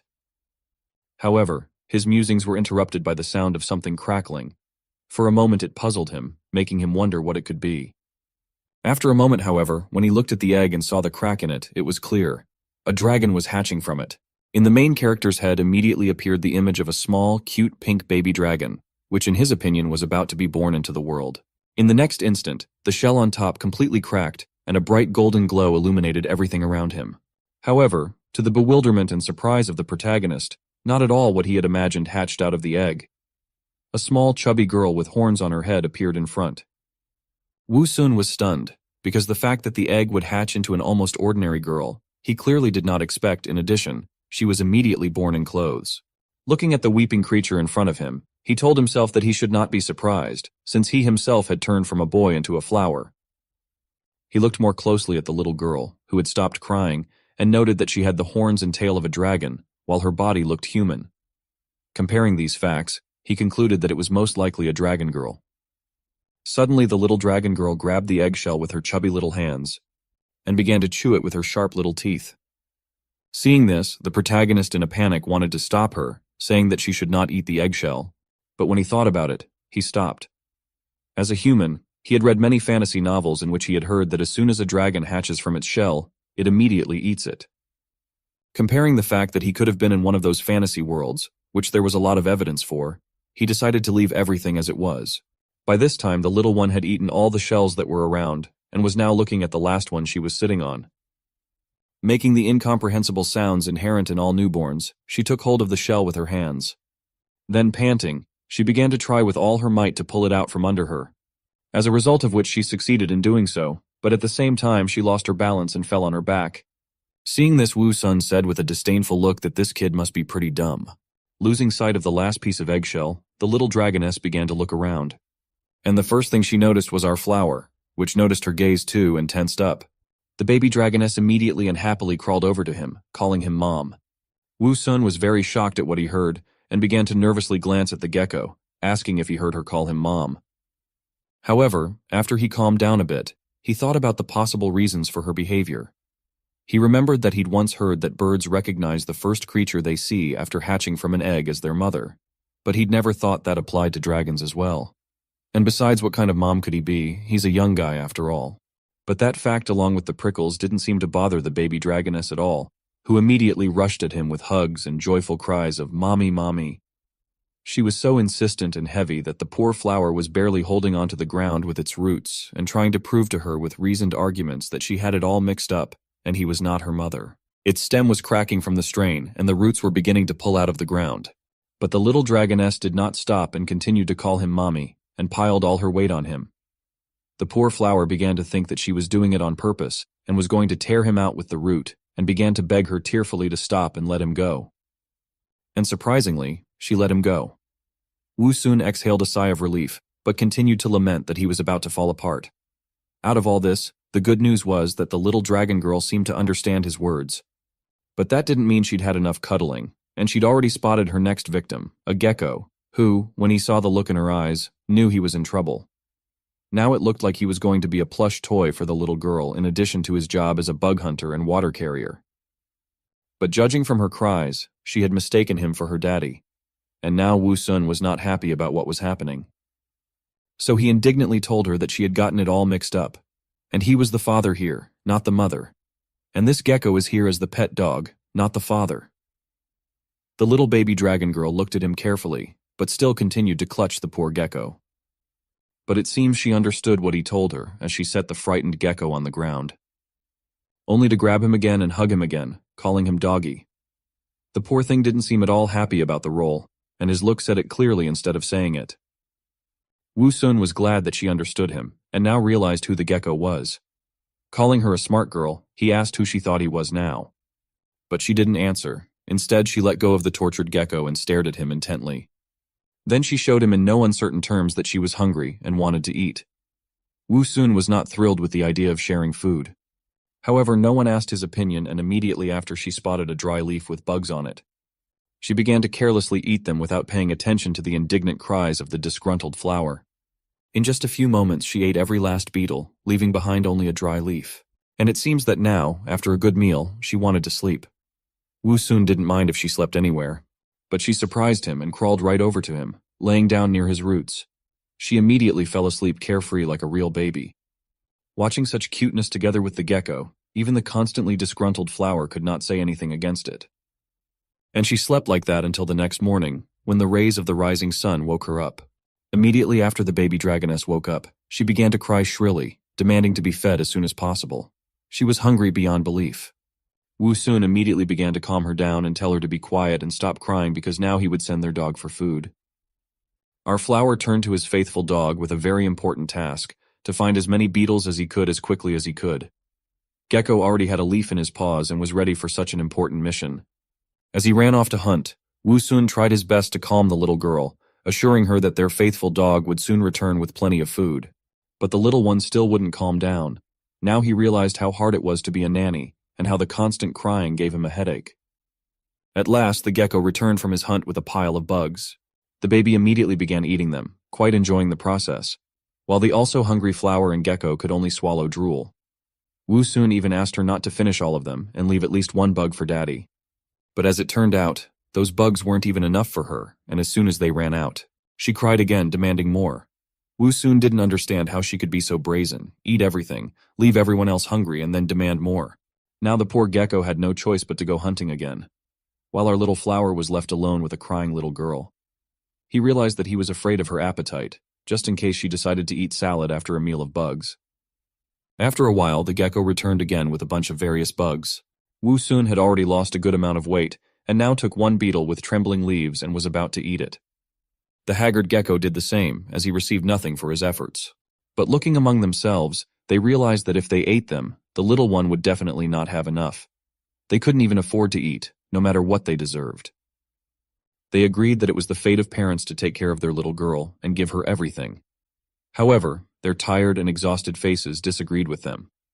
Watching her eat one bug after another, Wu Sun was at a loss as to whether she was a dragon or a bird or something in between. He wondered how fast she could grow on a diet of bugs. He realized with horror that as she grew she would eat more and more. The poor gecko would be tired to death running around looking for bugs, and him being chained to one place couldn't help him in any way. Something had to be done. And surprisingly, it was the gecko who came up with an idea to solve their food problem. He suggested a big toad fishing game where he would be the bait. Wu Sun didn't want to agree to this at first, because it was too dangerous, and he didn't want to lose his dog. But the gecko persistently convinced him that everything would be fine as long as he had some thorny seeds with him to help him. Taking a few thorns with him, he confidently went hunting, ignoring the flower's warnings to be careful and not to show off. Woo-sun looked at the bug-eating little girl and thought about what a difficult task it was to raise a child. Now he finally understood the hard work of his mother who raised him by herself. Her dishes was always the most delicious in the world for him. After a while the gecko returned, and not by himself. He barely escaped from his pursuers. Our flower was surprised that he came back so soon. And he brought not a toad, but aggressive and dangerous wasps. A whole swarm of wasps that buzzed frighteningly in pursuit of the intruder. It turned out that the gecko had figured out an ingenious way to get a bunch of food quickly, and threw barbs into the wasp's nest, causing them to chase after him. He was lucky that he was able to get to his defender in time, otherwise his skin would have been like a sieve. Now it was Woo-sun's turn to show the wasps what his improved barbed whips could do. The wasps seemed to be serious and rushed to attack without delay. However, Woo-sun had already prepared a surprise for them, and met them with a hail of spiky kang-ers.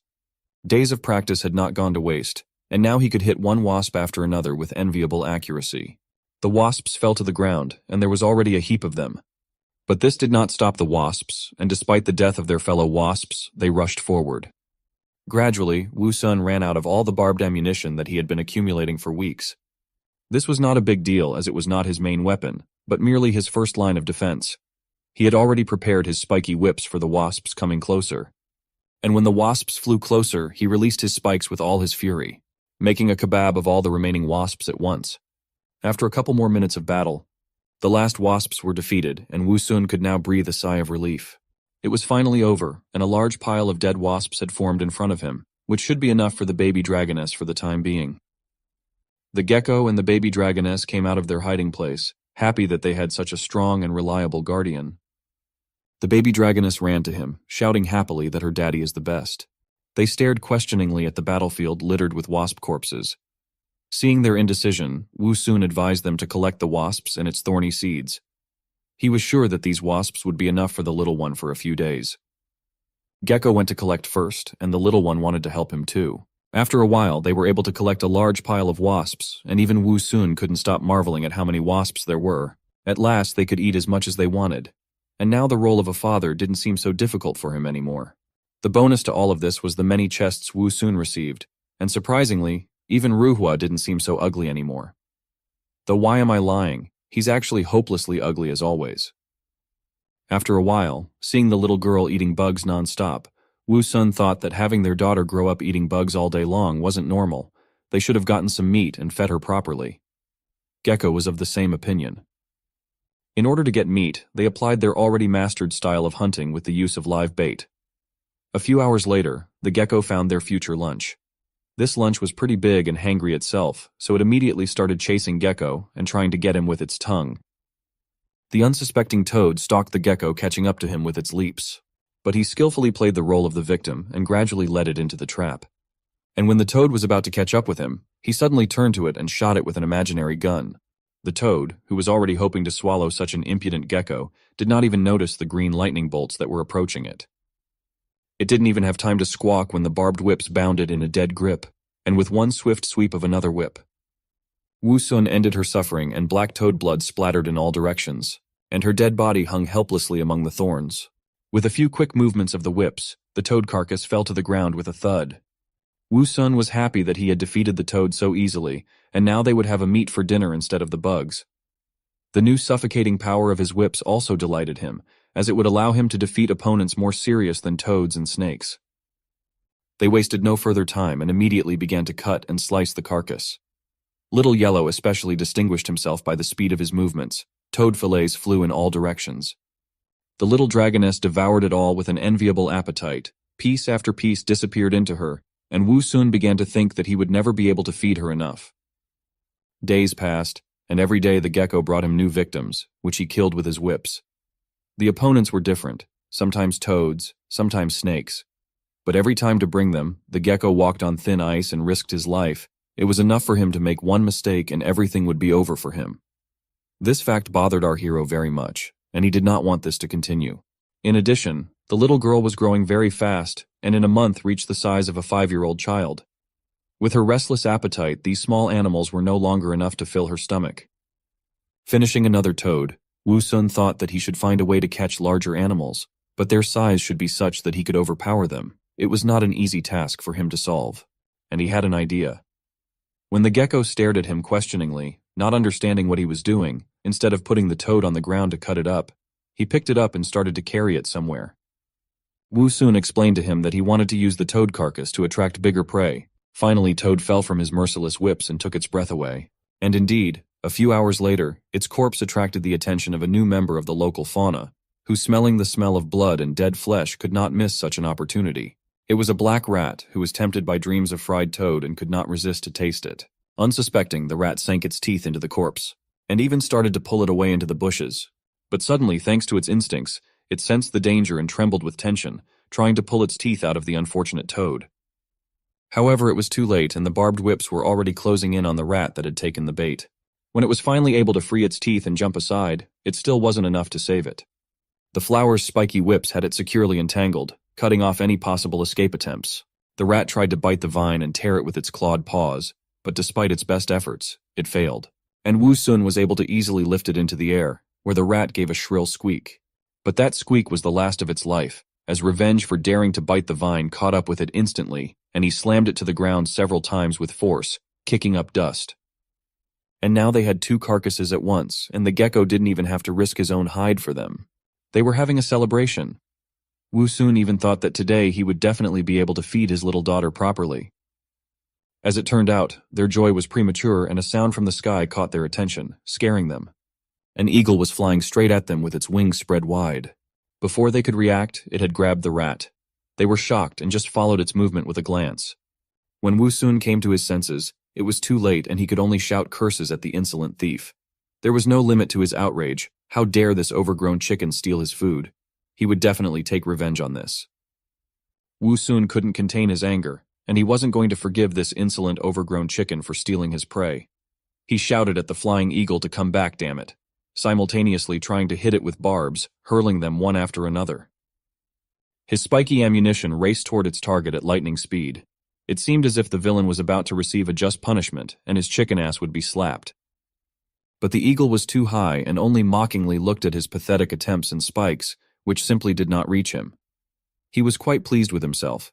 Taking the prey from another weakling was a very successful move for him. Besides, what could these pathetic ground creatures without wings do to him? This only made Wu Sun angrier, but he couldn't do anything about it. He had already realized that the eagle was too high, but his powerlessness only made him more annoyed. But what happened next surprised our hero even more, and the eagle was pushed to the background. The little dragoness, having seen the example of her so-called daddy, decided to copy him. She too started waving her arms angrily and shouting, "Bad eagle!" Wu Sun looked at her pathetic attempts and advised her to stop because the eagle had already flown away, and she was only shaking the air in vain. But she was a naughty little girl, and not at all ordinary, so she managed to surprise her daddy. She continued to run screaming what a bad rascal that eagle was, and at the same time she began to glow with a bright golden light. It seemed like an epic transformation was about to begin. And so it did. That little ball of fury began its transformation into something more intimidating than a cute little dragon girl. In a moment, she was transformed into a true white dragon who, although small in size, was determined to chase down that eagle who dared to steal their food. Our flower and gecko's jaw dropped from such a transformation because they simply could not believe that in front of them was a real dragon. And she looked just like the dragon that had killed those two strangers. Now Wu Sun was beginning to worry about his own skin. The newly minted dragon had already accelerated and pushed from the ground. However, instead of flying majestically, something was wrong. The dragoness could not control its wings and tail properly and could barely stay in the air. Covered in sweat, she was shivering, and there was only one outcome to her convulsive movements. The dragoness finally realized with horror that she would not fly so long, and a kiss with the ground was waiting for her. And so it happened. As she accelerated after her flight, she landed painfully back on the ground, plowing the ground with her face. It turned out that even such rare and majestic creatures as dragons need training and practice, and even they can't fly into the sky just like that. Watching all this, our flower and gecko didn't know how to react. Now their clearing was like a battlefield, and dust was rising from it in all directions. Wu Sun, however, realized that it was because it was her first time flying, and that she lacked basic skills and would definitely learn everything in future. A crater was formed at the site of the fall, in the middle of which a bright golden flash had already reappeared, and Wu Sun asked the gecko to go and see if their little girl had been injured in the fall. However, the gecko had no sooner moved than the sound of crying filled their clearing. The little girl was crying as hard as she could and was already on her way to daddy. All the simple dreams of the poor girl had been shattered, and now she had to be calmed down immediately. Because now the little girl was running around the clearing with screams and crying, complaining to her daddy how much it hurts her. Our flower didn't even know what to do and how to calm his little girl, as he had no experience in such matters. Finally, he came to his senses and began to calm his daughter, asking her to stop crying and promising that he would help her to punish that nasty eagle, but all in due time, and she will have to wait a little.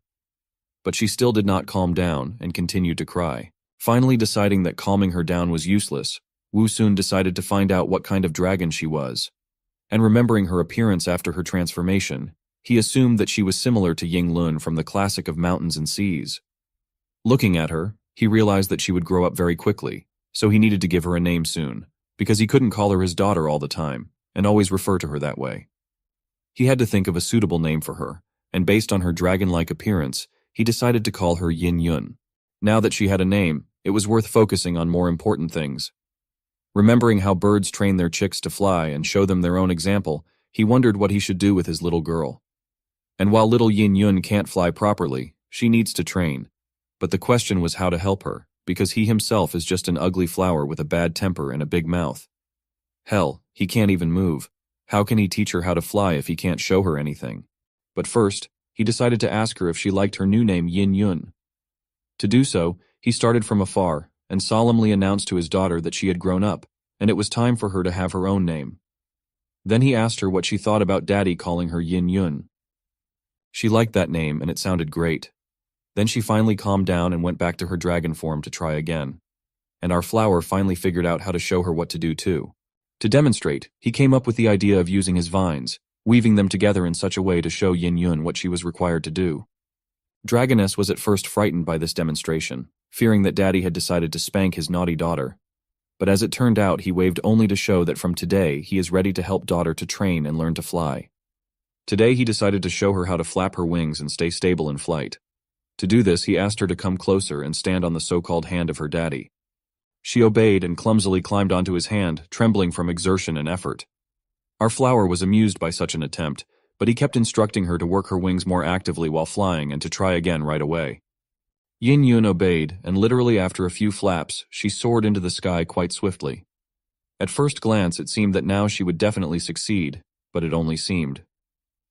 Because in the air the little one was not so good, and her too convulsive and detached movements were too clumsy for a long flight. Our flower cheered her up as best he could, and advised her to keep trying her best, and not to be afraid to look and fly forward. A painfully familiar memory of his mother teaching him how to ride a bicycle floated before Wu Sun's eyes. Now it was clear to him exactly what it reminded him of teaching a dragon to fly. Back then, his mom had advised him to keep his bike steady, keep his balance, and not be afraid to move forward. Now he understood the hard work his mother had done, and how he wished he had been grateful enough to her for it all. But unfortunately, there was nothing he could do. There was no turning back. He was brought out of his memories by the whistling sound of the dragon starting to fall. He shouted to her to be careful and hold on, but it was too late. The speed she had gained in the steep peak left her no chance to regain her balance, and with every second she was getting closer to the ground. Luckily, she was not that high up, and quite quickly her aerial journey ended in the nearest bushes where she fell with a thud.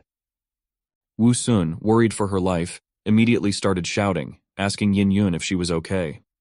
The gecko didn't stand still either and ran to the crash site with all his legs. All of them were so worried that the child they cared so much about wouldn't get hurt from such a hard fall. Finally, the bushes moved, but they moved as if there was some kind of struggle. Our flower continued to desperately ask her daughter Yin Yun what was going on and how was she. But there was no answer. Finally, the bushes quieted down, and Yin Yun came out of them holding a snake in her teeth. She rather boasted to her daddy to see what kind of snake she had caught. All bruised and scratched but very happy, she went back to our flower, who kept asking if she was hurt or bitten by that poisonous snake. But Yin Yun reassured him and told him not to worry, because she had done everything just as he had taught her, and had bitten the snake herself so that it could not do anything. Now Wu Sun was just shining with joy.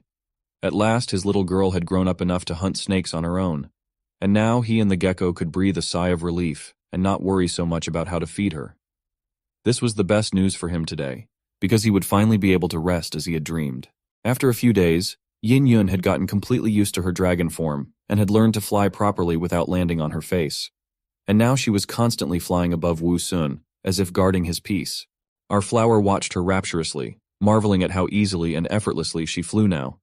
Every day she was getting better and better at it. And now he even began to envy her, because he himself had no wings, and he would like to fly as freely, easily, and effortlessly as she did. The gecko also looked at all this with his mouth wide open, not hiding his admiration. Seeing that she was getting too far away from them, Wu Sun had already started waving for her to go back and not fly so far away. But she didn't pay any attention to him, and he thought that now that she had the vast expanse of the sky in front of her, she didn't care about the pathetic bugs like them on the ground. It seemed like that was the case, because soon Yin Yun disappeared from their sight, and only the blue sky with clouds was left above them. Now they had no words to express their disappointment at how they had been shamelessly abandoned. How dare she just fly off into the distance and not even thank them for everything? After 5 minutes, they finally came out of their daze, and Wu Sun awkwardly asked the gecko if he thought that she had flown to find her birth mother and now abandoned them forever. All he got in response was silence and the howling of the wind. And so another 20 minutes passed in silence, and our flower was only more convinced that his guesses were correct, since she still has not returned. He thought how quickly she'd grown up and left him. I guess parents feel the same way when their kids leave and go off to college. When he was almost completely desperate, a winged silhouette suddenly appeared in the sky in the distance. When they saw it, they glowed with happiness, and it was their little girl Yin Yun who had decided to return. But looking closer, all their joy faded away and was replaced by fear and tension. It wasn't their little girl at all, but that damn eagle. Our flower did not understand why he came back. There was nothing to steal. Did he really want to chew on the roots? But it was not like that. It seemed that the eagle was in a panic and was running away from someone. And the reason was right behind him and gradually approaching him. It was Yin Yun, who was very serious and had actually flown specifically to find this eagle and pluck its feathers. Seeing her return, Wu Sun glowed with happiness and said that he had always known that little Yin Yun would never leave her old father alone. He also marveled at how vindictive she was, that she went looking for trouble with that eagle no matter what. Daddy's girl, well done. Taking advantage of the fact that the eagle was heading towards him, our hero was able to successfully make several accurate shots. The eagle was hit and stunned. Losing its feathers, it involuntarily began to fall to the ground. Wu Sun marveled at how clever his daughter was, for she had deliberately sent the brazen eagle towards them.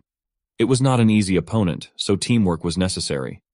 Although the enemy was hit, it was not enough, because he had already had time to come to his senses and continue to run away. However, our hero did not plan to just let him go. In addition, he was eager to try out and practice a new skill. In the next instant, dozens of spiky seeds soared into the sky and headed towards the eagle at a great speed. Although our hero was not a sniper in his past life, but it seems that his skills were successfully trained. After all, it was very difficult to explain his accuracy in any other way. Once again receiving a hit for his crimes, the eagle screamed in pain. But as it turned out a moment later, the thorns were not the only and not the worst of his problem. There was hardly anything scarier than a dragon's big clawed paw about to grab you by the head. Already in the next moment happened what seemed to be to end the eagle forever. Our little girl had successfully managed to grab him. But as it turned out, everything was not so simple, and the eagle turned out to be even more unpredictable opponent than they expected. Even as he fought the dragon, he wasn't about to give up. In the next instant, he bit Yin Yun's finger with its strong beak. Our little girl wasn't prepared for this. After all, she was just a small child. When she felt the pain, she immediately cried out painfully and let go of the bird. The eagle was surprised that his resistance had worked. Before he could recover from the shock, he began to fall to the ground, losing his feathers. In any other case, he would probably have recovered in time to take off. But this time everything was much more difficult, because at the bottom of the eagle was waiting for the barbed whips of our hero, which immediately rushed straight to him. Although our little girl did not manage to completely defeat the eagle, there was no point in worrying about it. After all, Daddy was there to solve his daughter's problems. The eagle, who at some point already believed in his salvation, at the sight of barbed whips, realized that he was a fool. After all, there was nothing scarier than an angry father. In the next instant, Wu Sun was already shouting fiercely that it was for daring to peck his daughter, stamping the eagle into the ground. From the force with which he hit it, and the explosion that occurred, it was safe to say that our hero was indeed very angry. As soon as the dust from the impact began to settle, our heroes saw the eagle lying motionless on the ground, which appeared to be dead. Since victory was theirs, Yin Yun rushed towards our flower with a bright smile. She was very happy that she was also able to contribute, and happily declared that she already can and knew how to hunt. Wu Sun himself was very proud and happy for his daughter. Patting her head, he said that she had really grown up and could hunt on her own. Receiving her daddy's praise, the little girl happily purred with pleasure. Since they had managed to defeat a difficult enemy, Wu Sun decided to celebrate. Hearing this, the gecko and the little dragoness were very happy, as it was the first time they were going to taste poultry meat, and it surely would be very delicious. Time flew by, and a whole month had passed since the eagle hunt. Every time he looked at how much and what kind of prey Yin Yun brought, Wu Sun could not help but be convinced that his daughter had grown a lot. She was now looks like a 10-year-old child, but as it turned out, she liked her dragon appearance better. In addition, now she went hunting every day, so the gecko no longer had to risk his life and be the bait. Bringing in her prey once again, the little girl proudly reported on her progress. Not holding back on the praise, the gecko and Wu Sun immediately praised her wholeheartedly. This praise was not unfounded, for the little one had really managed to accomplish a lot during this time. Her flying and hunting skills had greatly improved. And it was thanks to this that they were now able to eat nutritious meat every day, and not have to worry about having to eat nasty bugs. They finally received meat freedom. As Wu Sun handed Yin Yun another piece of meat, she worriedly asked why he didn't eat it himself. Our hero replied that this piece for her, and she shouldn't worry about it, as he was already full. He realized that his little girl continues to grow day by day, and in the near future it will not be enough for her to eat only frogs, snakes, and birds that she hunts now. So now he tried to do everything on his part to make her stronger. But soon, he didn't need to worry about it anymore. Yin Yun herself began to feel that this meat was clearly not enough for her, so she soon began to hunt bigger prey. The first big catch was a large lynx, which his little dragoness didn't leave a chance for survival. Seeing such a large prey, Wu Sun was shocked and couldn't believe at first that she had managed to catch a real lynx. Realizing what a strong opponent his daughter was facing, our hero began to ask excitedly if she was hurt. Yin Yun proudly replied that he shouldn't worry about her, as she was already very strong and could take care of herself. But the surprises for Wu Sun didn't end there. For the next time, Yin Yun brought a hyena. Our hero was so surprised that he stared at her prey in silence for a few seconds with his eyes wide open. When he came to his senses, he immediately shouted to Yin Yun, saying that he had already told her not to catch such a large prey. In addition, hyenas were particularly dangerous. They lived in groups and were also very cunning. But what worried our hero even more was whether his little girl had any wounds. When she landed on the ground, the little dragoness told him not to worry about her, as she remembered everything he had taught her. She added that she had followed his teachings and attacked the hyena when it was alone. However, as soon as she came closer, our hero immediately noticed a bleeding claw wound on her leg. Like a real caring father, he immediately told her to come over so he could examine the wound. Examining the wound, he asked about what had happened. Yin Yun immediately began to reassure her caring daddy. She replied that it was just a small scratch she got when she was hunting. The hyena reacted too quickly and managed to bite her. After listening to her, Wu Sun replied that it isn't minor injury, and wound is still bleeding. Although Yin Yun was a dragon, she was still very young and inexperienced. Therefore, our flower couldn't help but feel worried. Besides, when hunting large prey, she didn't always manage to kill it with a single strike. She had to grab it and throw it down from a height. This was a risk because the prey, even when clawed, could fight back and hurt her very badly. He immediately remembered how he himself had come home as a child with scratches from falls, and every time his mom was treated his wounds and told him to be careful. But he was a kid at the time, and he wanted to do what everyone else was doing and jump from the flower beds. His mom understood that, so instead of banning him from playing completely, she decided to teach him how to land properly. So that he could minimize the damage from the fall, she taught him that he should bend his legs, keep his body's center of gravity downward, and imagine himself as a spring when landing. Also, he should try to be flexible and supple. To which Wu Sun happily and enthusiastically replied that he got it and would follow this advice. Now looking at the wound on his daughter's leg, he saw that it had already stopped bleeding and was beginning to heal. When he saw this, he was once again convinced that she was worthy of the title of mythical beast because she had the same strong healing properties. However, even that couldn't completely guarantee her safety. And so he definitely needed to teach her some methods of hunting and defense, so that in difficult moments she could protect herself. Just like his mother had taught him as a child. But the problem was that he didn't know how he could teach Yin Yun how to hunt. After all, he wasn't a flying dragon and couldn't show her how to hunt. And he didn't know how to hunt like a real adult dragon. At that moment, our hero realized that being a father was a really hard task. However, even in the most difficult moments, our genius flower always found a way out. And this time was no exception, because soon a great idea came into his head. Even though Wu Sun didn't know how the dragons hunted here, he was an immigrant from another world, and he knew one thing. The safest way to launch an airstrike is to drop bombs and launch projectiles. The very next moment, he set about implementing his plan to train his little girl. Turning to the perplexed Yin Yun, he told her to bring a large rock with which she could fly freely. Gecko, on the other hand, he ordered to draw a large enough cross on the ground. Armed with the broken bone, the gecko successfully completed his task. Everything was ready for training. As soon as he finished, Wu Sun immediately shouted to him to run away, which he did in a hurry. A moment later, the majestic silhouette of a dragon appeared in the sky. After finding the right stone, Yin Yun returned back. Wu Sun immediately started giving her instructions on what to do. He explained that she had to aim first, then swoop down on the mark and throw the stone at it.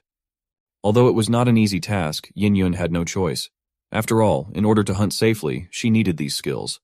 Therefore, after concentrating and aiming, she released the stone. Once in the air, it flew towards the ground, and hit the ground with a loud rumble. However, as expected, she failed to hit the cross for the first time. It was not surprising, as such precision required a lot of training. But unlike her daughter who thought it was a failure, Wu Sun was delighted and proud of her achievement, because even though it was her first throw, she almost hit the target. She was training much faster than he was, and the title of Lizard Outliner Master would definitely stay with him. But she couldn't stop there. So our hero said she should keep practicing. And first, she'd have to learn how to hit fixed targets, and then move on to moving targets. And when she can hit every target without a problem, she'll be considered a godly pitcher. Half a month later, a pack of hyenas snoozed peacefully in the desert landscape, unsuspecting of anything. And they were dozing for a reason. The nibbled remains of a carcass nearby told that they had had a big meal not long ago. One of the hyenas was yawning sweetly, and life suited it just fine, until the moment everything changed. And a whistling sound from above made the hyena raise its head up, its instincts telling it that it was in danger. But when it saw the boulder flying directly at it, the hyena was stunned and didn't understand what was happening or what to do. It is not every day that hyenas are hit in the head by boulders, and its reaction was expected. In a moment, the hyena was finished and only blood spattered from under the stone. The rest of the pack of hyenas immediately ran away raising dust. The unlucky one who had been hit on the head with a stone finally lost his spirit. His carcass was immediately grabbed by large white claws and dragged upwards. It was little Yin Yun, who had grown a lot in the past half a month. Children always grow fast, but dragons were much faster. Right now, she was happy with how she had done. How epic she had crushed that hyena with a rock, all thanks to her daddy who had advised her on such a really effective hunting method. Using this stealthy attack method, Yin Yun didn't have to worry about scaring the hyena pack early, and she could catch the hyena that she liked without worrying of being bitten. As she was heading back to her daddy with her prey, something on the ground caught her attention, and she wondered what it was.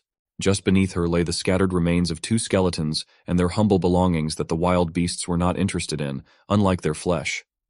Amidst all of this, a sword with a golden hilt stood out in particular. Yin Yun herself didn't quite understand what it was, but its shiny appearance did not leave her indifferent. As we all know, dragons love golden trinkets.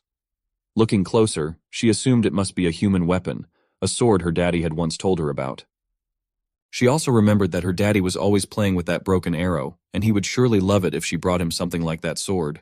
So putting all her doubts aside, she decided to pick it up and give it to her daddy to make him happy. Swooping down, she grabbed the sword and flew home. Carrying the sword and the hyena carcass at the same time was not an easy task, but she managed, and the carcass fell not somewhere in the field, but right next to our flower, who immediately appreciated her good work. A direct hit to the head, instantly fatal. The once little Yin Yun was now truly a godlike pitcher. This was especially impressive to the gecko, who couldn't wait to taste the hyena. Finally, the gigantic Yin Yun figure itself landed not far away, and once again Wu Sun couldn't stop marveling at how fast the little dragoness was growing.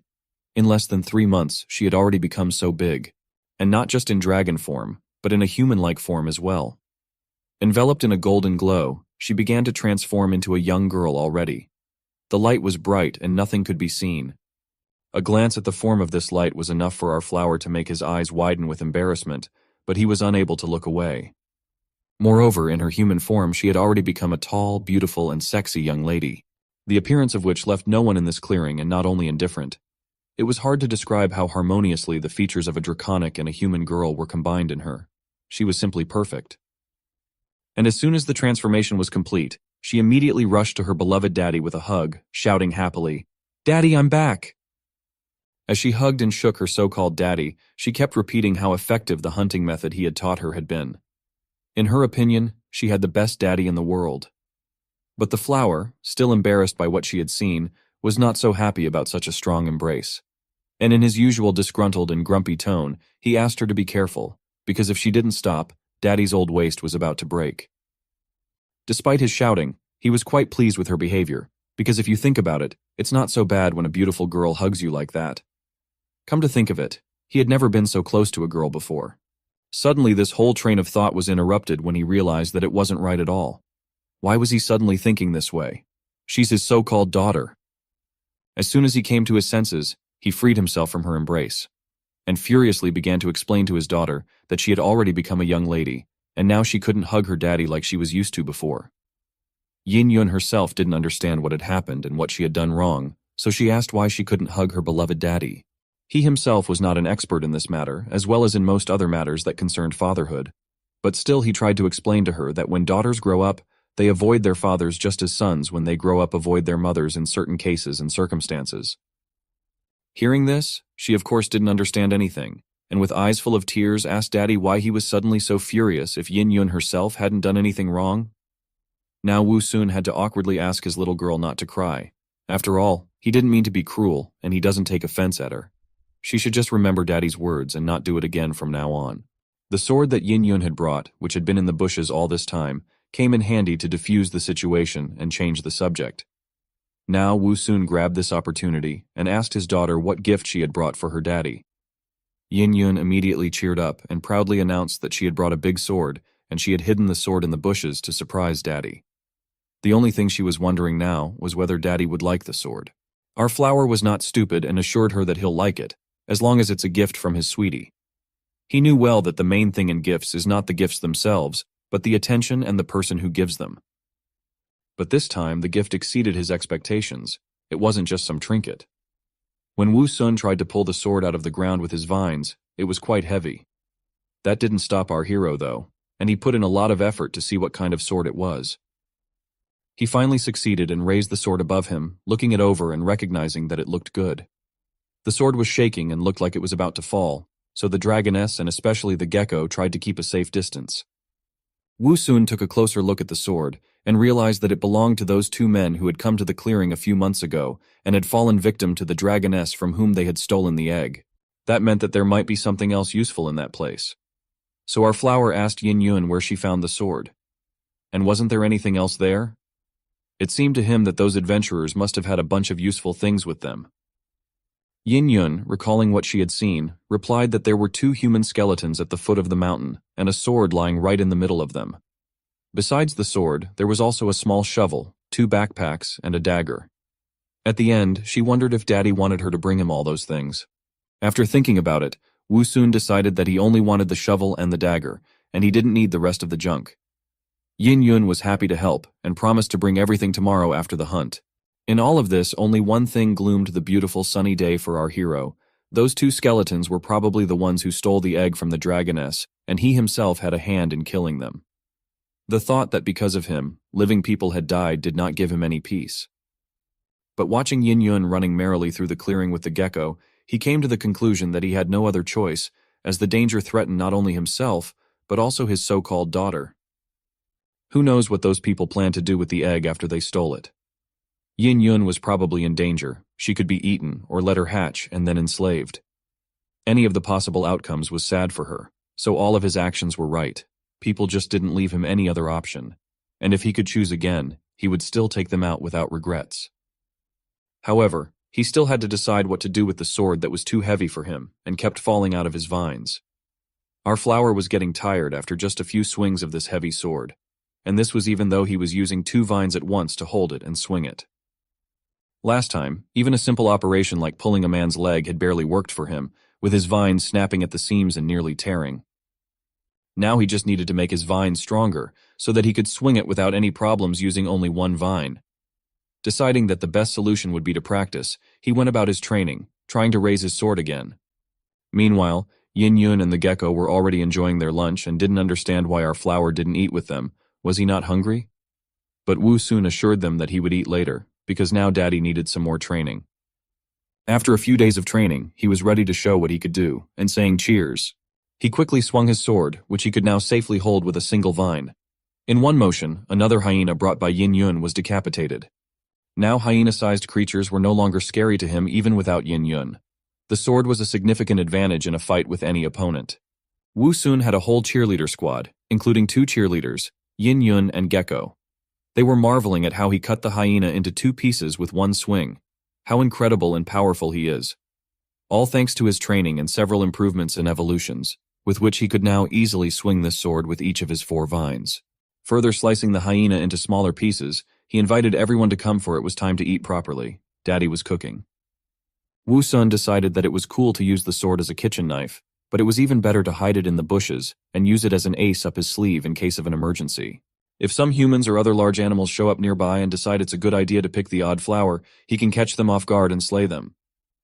Thanks to a heavy diet of hyenas and other smaller local fauna, our hero was able to accumulate 5 mystical chests, each requiring 10000 evolution points to open, as Ruhua kept reminding him. Judging by his appearance, the way he congratulated our hero on receiving the chests looked not sincere, but Wu Sun had long ago stopped paying attention to this ugly system spirit and continued to quietly enjoy the meal.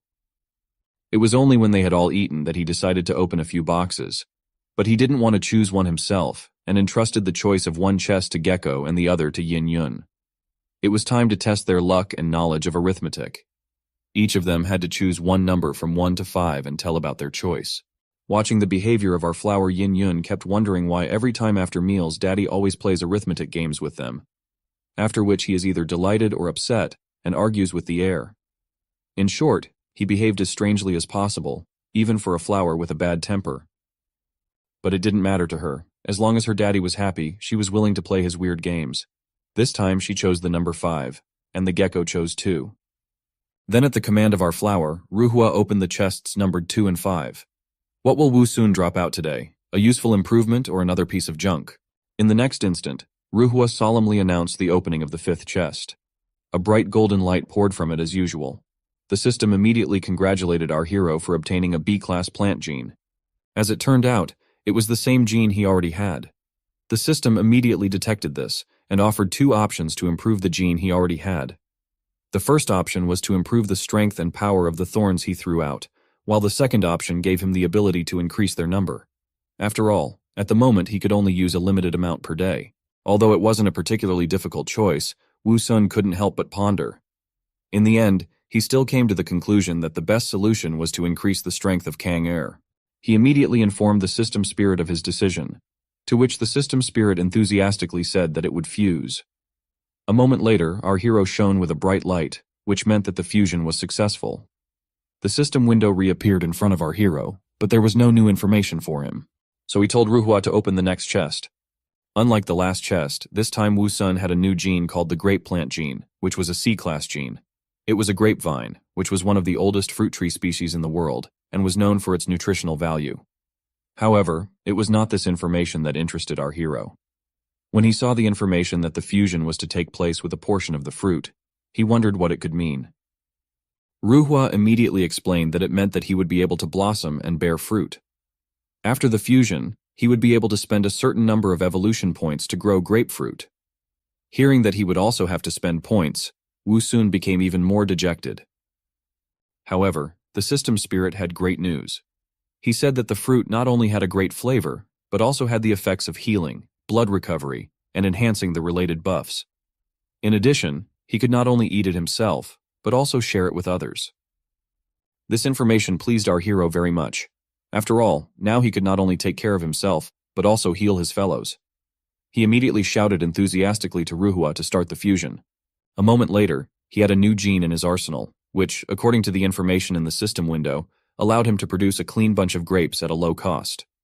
Not only was it full of nutrients, but it also increased blood regeneration by 15%. The note said that if it was dried and made into raisins, it could be used to brew a bottle of 1982 Lafite. Although the prospect of creating alcohol was quite tempting, Wu Sun focused on solving more pressing problems, namely the one of how he was to utilize his new skill. Fortunately, as always, he was helped by the system spirit, which despite being ugly and annoying, was quite useful. He explained that it was similar to how he stockpiled food in his roots. Then he just had to mentally visualize that he wanted to bloom and bear fruit. Following his advice, our hero tried to concentrate and imagine that he wanted to blossom and bear fruit. In the next moment, a system window appeared in front of our hero, informing him that the price for a bunch of grapes would be 5,000 evolution points. Wu Sun was horrified by such a huge price, and even considered not doing so. However, his system spirit immediately began to convince him that it was worth it. For now, grapes were available to him, but he would surely have more options in the future. Besides, the price of 5,000 points wasn't that much if it could save someone's life. With this, our hero couldn't help but agree. Having finally made up his mind, Wu Sun applied the skill. The very next moment, he found that his vine leaves began to grow. A short while later, his vines began to bloom. Everything was happening so fast that our hero didn't even have time to notice how green bunches of grapes appeared, which almost immediately turned into bunches of juicy and ripe grapes. Yin Yun and Gecko were really amazed at how quickly everything happened. Wu Sun was more pleased than surprised, because if he could save up enough evolution points, he could open a winery. However, there was a disadvantage, because the bunches were so heavy that it was difficult for him to even lift his head. However, this problem did not compare to the possible benefits of the grapes. And since our hero finally managed to grow it, it was time to try what he got. After all, it was necessary to decide whether he should continue to do it.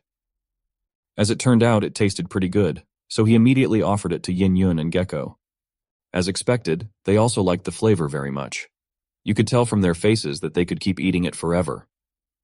But our hero was not only concerned about the taste, but also about the promised effects.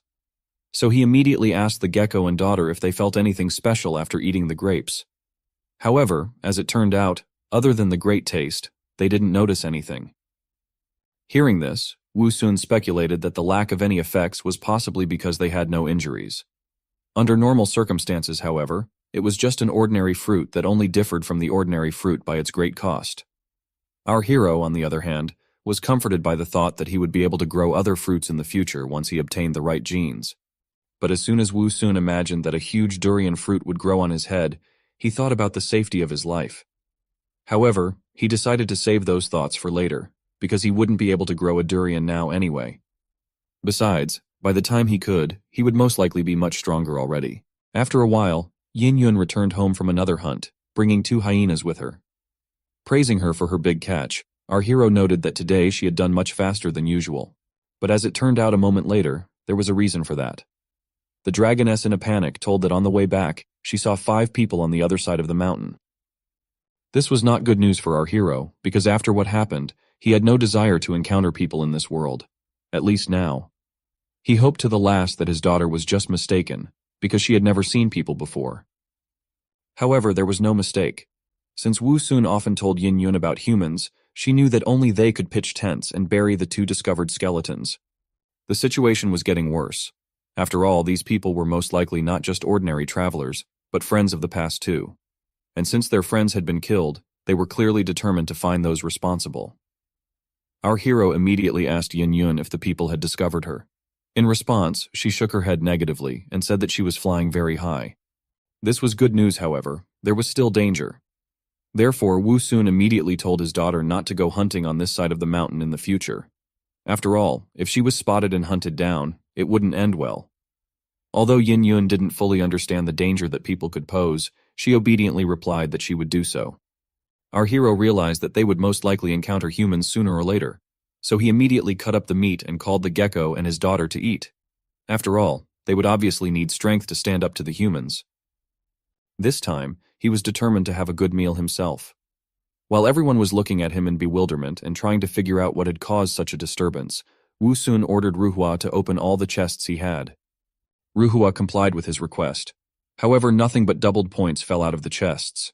This made our hero quite angry, but he couldn't do anything about it. So he ordered the system spirit to set aside 50,000 points and spend the rest on strengthening his leaves, stems, and vines. The enemy was going to reappear sooner or later, and by then he had to have gotten stronger by any means necessary. He had been lucky last time. This time, however, he must have the strength to protect not only himself, but also those he cared about. A few days had passed since then. A large shadow swept over the ground at a great speed. It was Yin Yun, who was scouring the surroundings for prey as usual. However, there was a problem with that lately, as there were no more prey left in this area. And on the other side of the mountain, she couldn't hunt due to her father's prohibition. But as it turned out, even this neighborhood was no longer safe. For even now, there was someone watching her from the ground. It was two men who were watching the dragon flying in the sky from the bushes. Realizing that it was still quite young, they were already beginning to imagine how much money they would receive. All they had to do was wait for the young and inexperienced dragon to fly closer. A moment later, the arrow shot through the air and into the sky. After reaching its target, it stabbed into the wing of the unsuspecting Yin Yun, who let out a painful cry at the same moment. Even though she was a dragon, even an arrow could still cause her very serious damage. Fortunately, she didn't get confused like when she fought with the eagle, and didn't fall to the ground. Her eyes immediately started looking for the offenders. When she saw the group of armed men, she was puzzled, as she couldn't understand how they had gotten here. However, she had no time to think, because the next moment several more arrows flew at her. This time Yin Yun was ready. She immediately soared upwards, leaving no chance for the shooters to succeed. Ignoring the pain in her wing, Yin Yun immediately decided that she had to report everything to her daddy. Watching the dragon fly away, the man with the crossbow in his hands laughed. Since he had managed to wound its wing, it was clear that it wouldn't be able to fly far. The others also agreed with him. After all they had to do now was to follow the dragon to the south. The bald man with a beard, who was probably in charge of all these bastards, ordered the two guys to prepare a dragon cannon. After all, even a young dragon was still a dragon, and anything could be expected from it. Soon, Yin Yun managed to return to home clearing, where our hero was already waiting for her. Noticing that her wing had been pierced by an arrow, he immediately began to panic and ask about what had happened to her and who had injured her. Yin Yun sadly replied that it was humans and that they were already here. Our hero couldn't immediately understand what was going on and how the humans were able to find them. He immediately asked Yin Yun if she hadn't listened to him and hunted near the human camp. She replied that she hadn't. She panicked and explained that she was suddenly attacked by 3 people who were hiding in the bushes. Hearing this, Wu Sun could not contain his anger. He was very angry at the bastards who dared to touch his little girl. Asking Yin Yun to be patient for a while, he started to pull out the arrow from her wing. Even though it was painful, it was definitely necessary before he could treat the wound.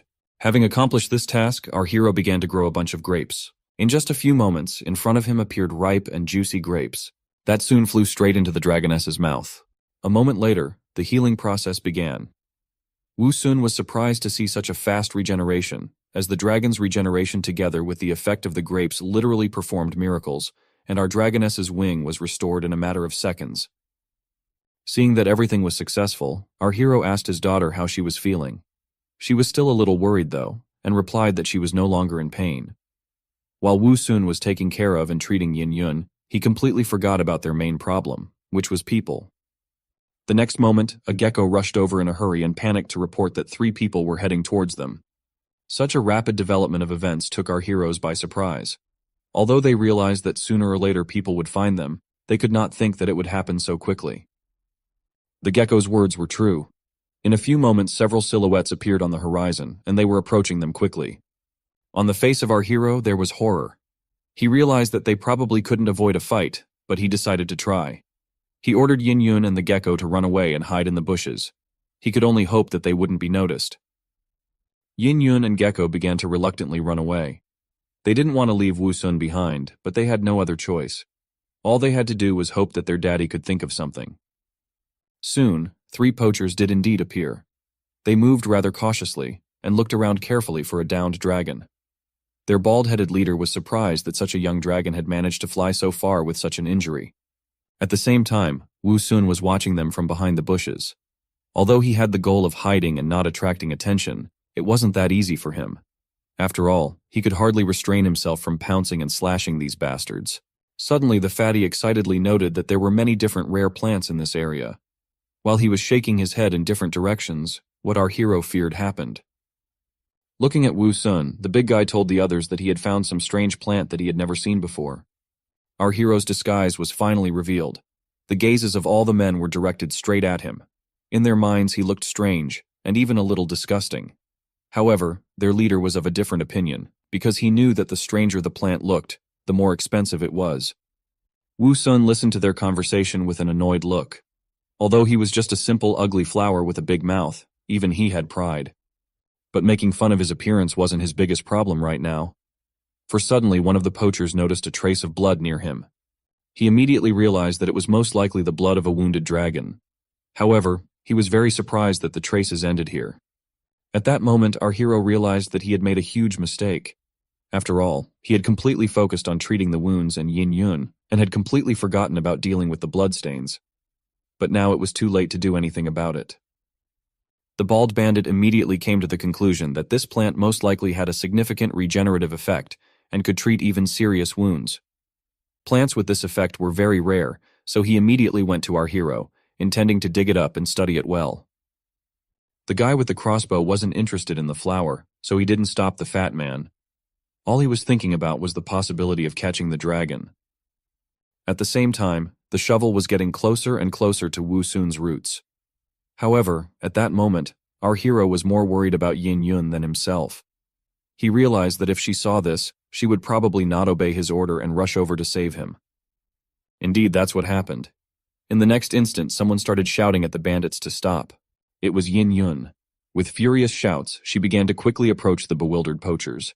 Wu Sun's worst assumptions had actually happened. Upon seeing our dragoness, the bandit leader became perplexed. He didn't understand where the girl could have come from. However, as soon as she came closer and covered the flower, everything became clear. She was no ordinary girl at all. Dragon horns, tail, clawed hands. The poachers immediately realized that the transformed dragon was indeed standing in front of them. It was a turn of events that suited the bastards just fine. After all, dragons that could transform were very rare. Besides, she was still very young, which meant that she could definitely become a strong riding pet. Perhaps some would say that dragons were the most evil and scary creatures. However, this is far from true. After all, the scariest creatures are humans who are ruled by money and selfishness. At that moment, Yin Yun was truly convinced of the truth of her father's words. Without wasting a second, the poachers immediately rushed towards her. The little girl still hadn't recovered yet. The stares the bandits were giving her really scared her. It seemed to be the end. Heroes always show up at the last moment. That's what happened this time. At the last moment, spiky vines blocked the way for the bastards. They scratched and stabbed their hands. The fatty immediately cried out in sharp pain. He didn't even realize where the thorns had suddenly appeared from. Taking advantage of his confusion, Wu Sun shouted to his frightened daughter to quickly run away. Yin Yun didn't want to leave her daddy alone and wanted to object. However, our hero was firm in his decision and was even willing to sacrifice himself to save her. He immediately shouted for her to leave, adding that he himself will deal with the bandits. He had really grown up. Not daring to disobey her father again, Yin Yun immediately transformed into a dragon. Seeing that their money could fly away from them at any moment, the fatty immediately began to panic, shouting to his friend to do something about it. Unlike him, he was completely calm. He was confident in his skills and knew that such a young dragon would not be able to escape from him. In the next instant, he fired with a smirk on his face. Luckily for our little girl, the arrow didn't hit her. After his first miss, the bandit did not despair and continued shooting. He had plenty of arrows, which meant he had many more attempts. None of this would have mattered to Yin Yun if she had just flown away. However, she didn't. Soon, the fatty noticed this as well. He couldn't help but wonder why she didn't fly away, but only continued to dodge. Their leader already had an idea about it. His gaze immediately shifted to our hero. After comparing everything he saw, he concluded that the dragoness was protecting the strange plant. Besides, he had heard stories before that some precious spirit plants were protected by beast protectors. His hand immediately went towards Wu Sun without hesitation. As soon as the fatty heard their leader's words that it could be a spirit plant, his eyes immediately shone. He couldn't believe that they could get a spirit plant that was worth almost the same amount of money in addition to the dragon. In the next instant, the old man's strong hand grasped the stem of our hero. Wu Sun immediately experienced intense pain. However, this was not the worst part. for the old man's plan was something else entirely. Turning to Yin Yun, he gave her a choice with a caustic smile.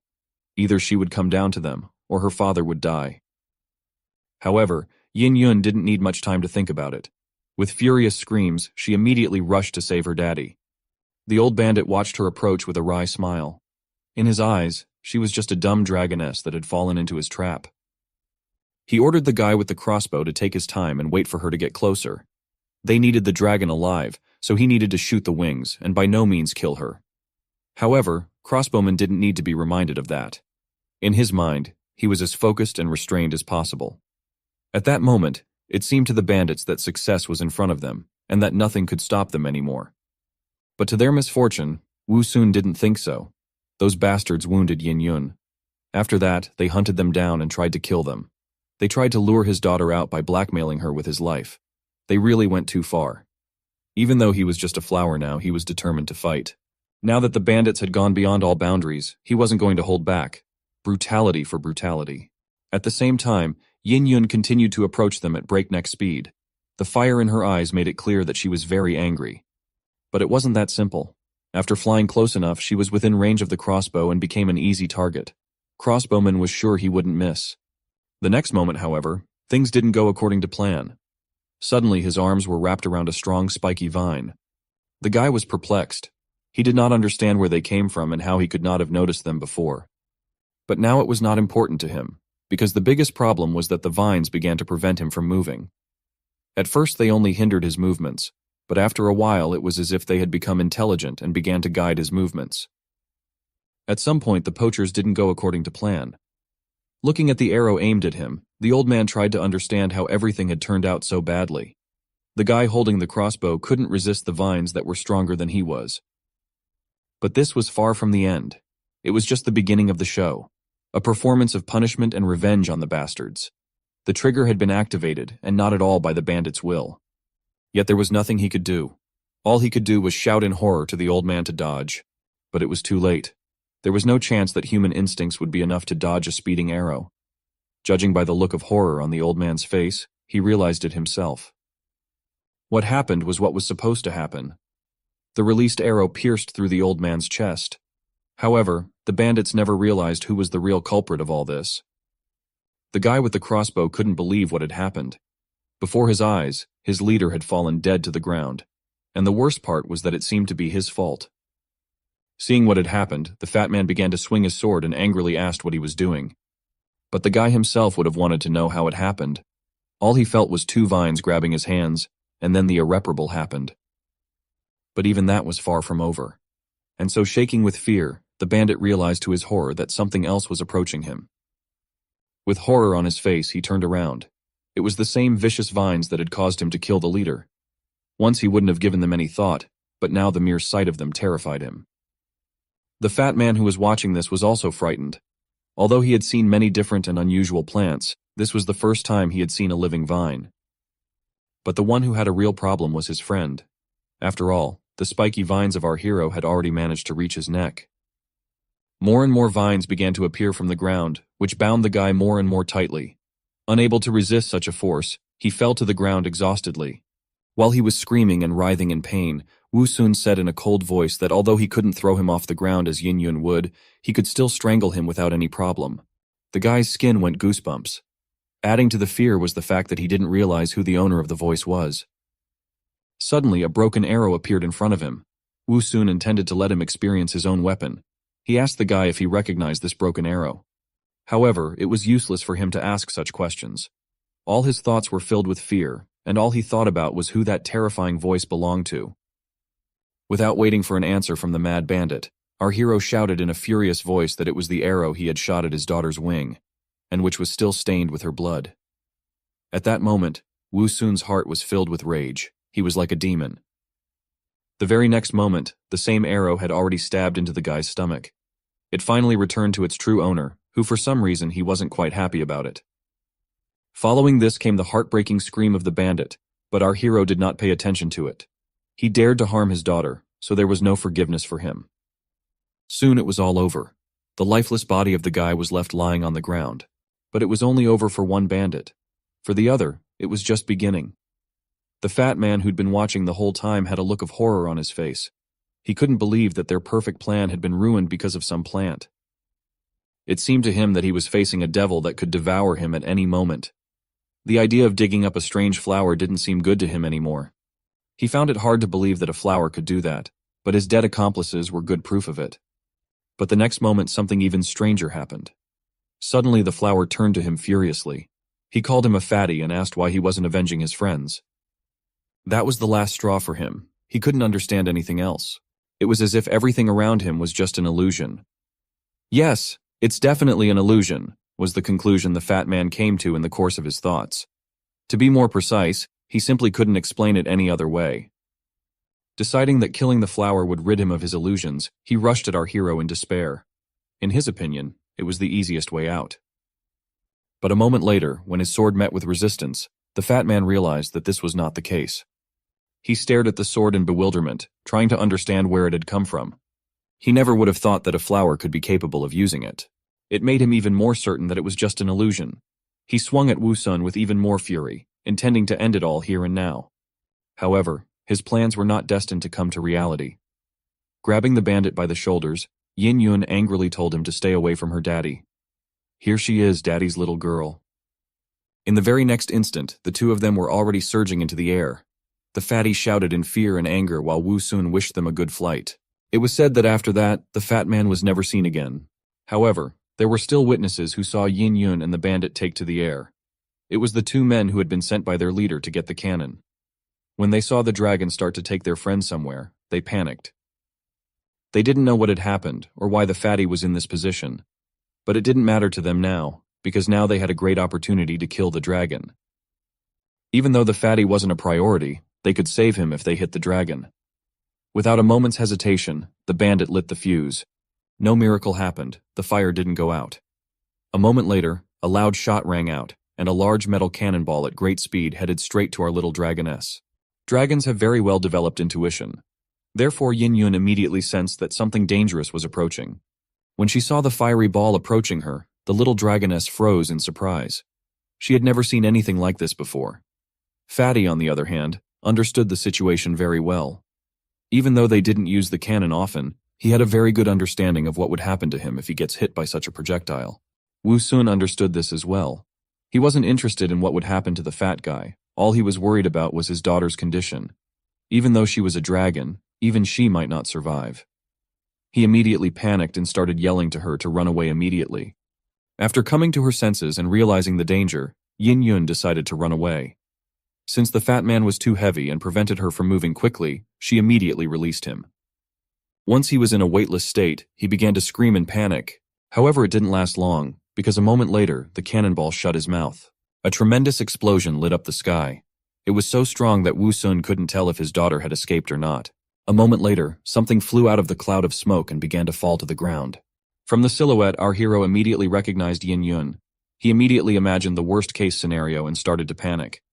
The bandits also saw that the dragon was defeated and fell to the ground.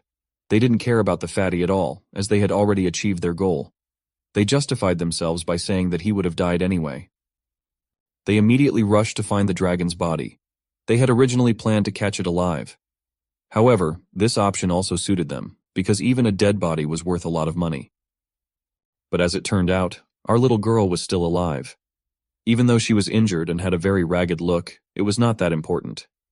Wu Sun as well as Gecko were very happy that Yin Yun had managed to survive. Now it was important for them to take care of her health. While the gecko was helping the little girl, our hero began to grow medicinal grapes. It was needed now more than ever. Once everything was ready, Wu Sun threw a single bunch into Yin Yun's mouth. This was supposed to help her recover quickly. The wounds on her body began to heal little by little, but it wasn't enough. Our hero didn't have many evolution points left, and they were only enough for one bunch. Another and the biggest problem was the people who were still alive and who could come here at any moment.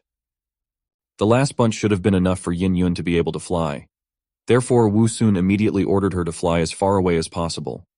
The little dragoness didn't agree with this decision completely. After all, she wasn't going to leave her daddy alone. Seeing her worry, Wu Sun replied that she had nothing to worry about. He is just a plant, and would not attract the attention of the hunters who only wanted a dragon. But this time Yin Yun didn't believe his words. She remembered that he had said the same thing the other time, and the bandits ended up capturing him anyway. Now she knew how horrible and greedy people could be. Their conversation went on for a while, but they never settled on anything. At the same time, remaining two poachers appeared on the horizon. Although our heroes realized their mistake, but it was too late to change anything. They were caught in the act. Seeing the scene that appeared before them, the men were horrified. It was very hard for them to believe what they saw. The bloody bodies of their comrades lay on the ground in front of them. All of them were dead. Behind them on the ground was a dragoness. The bandits immediately thought that he was the one who had done it. Since the dragoness stayed on the ground for some reason and didn't fly away, they thought it was because it was seriously wounded. The dragoness was still alive, which meant they still had a chance to catch her alive. Though it could be a lot more dangerous, but in their opinion, it might be worth it. Seeing that one of the bandits had pulled out an object that looked like a weapon, Wu Sun immediately ordered Yin Yun to fly away. She didn't want to leave him, but he was relentless. With tears in her eyes, she still agreed, and a moment later, she flew up into the air. The poachers immediately panicked, for they had never thought that the dragon would recover so quickly and run away. But even in this case, they had a plan. Taking out a rifle, the bandit aimed at Yin Yun. He wasn't going to miss this opportunity, and so in the next instant, a shot rang out.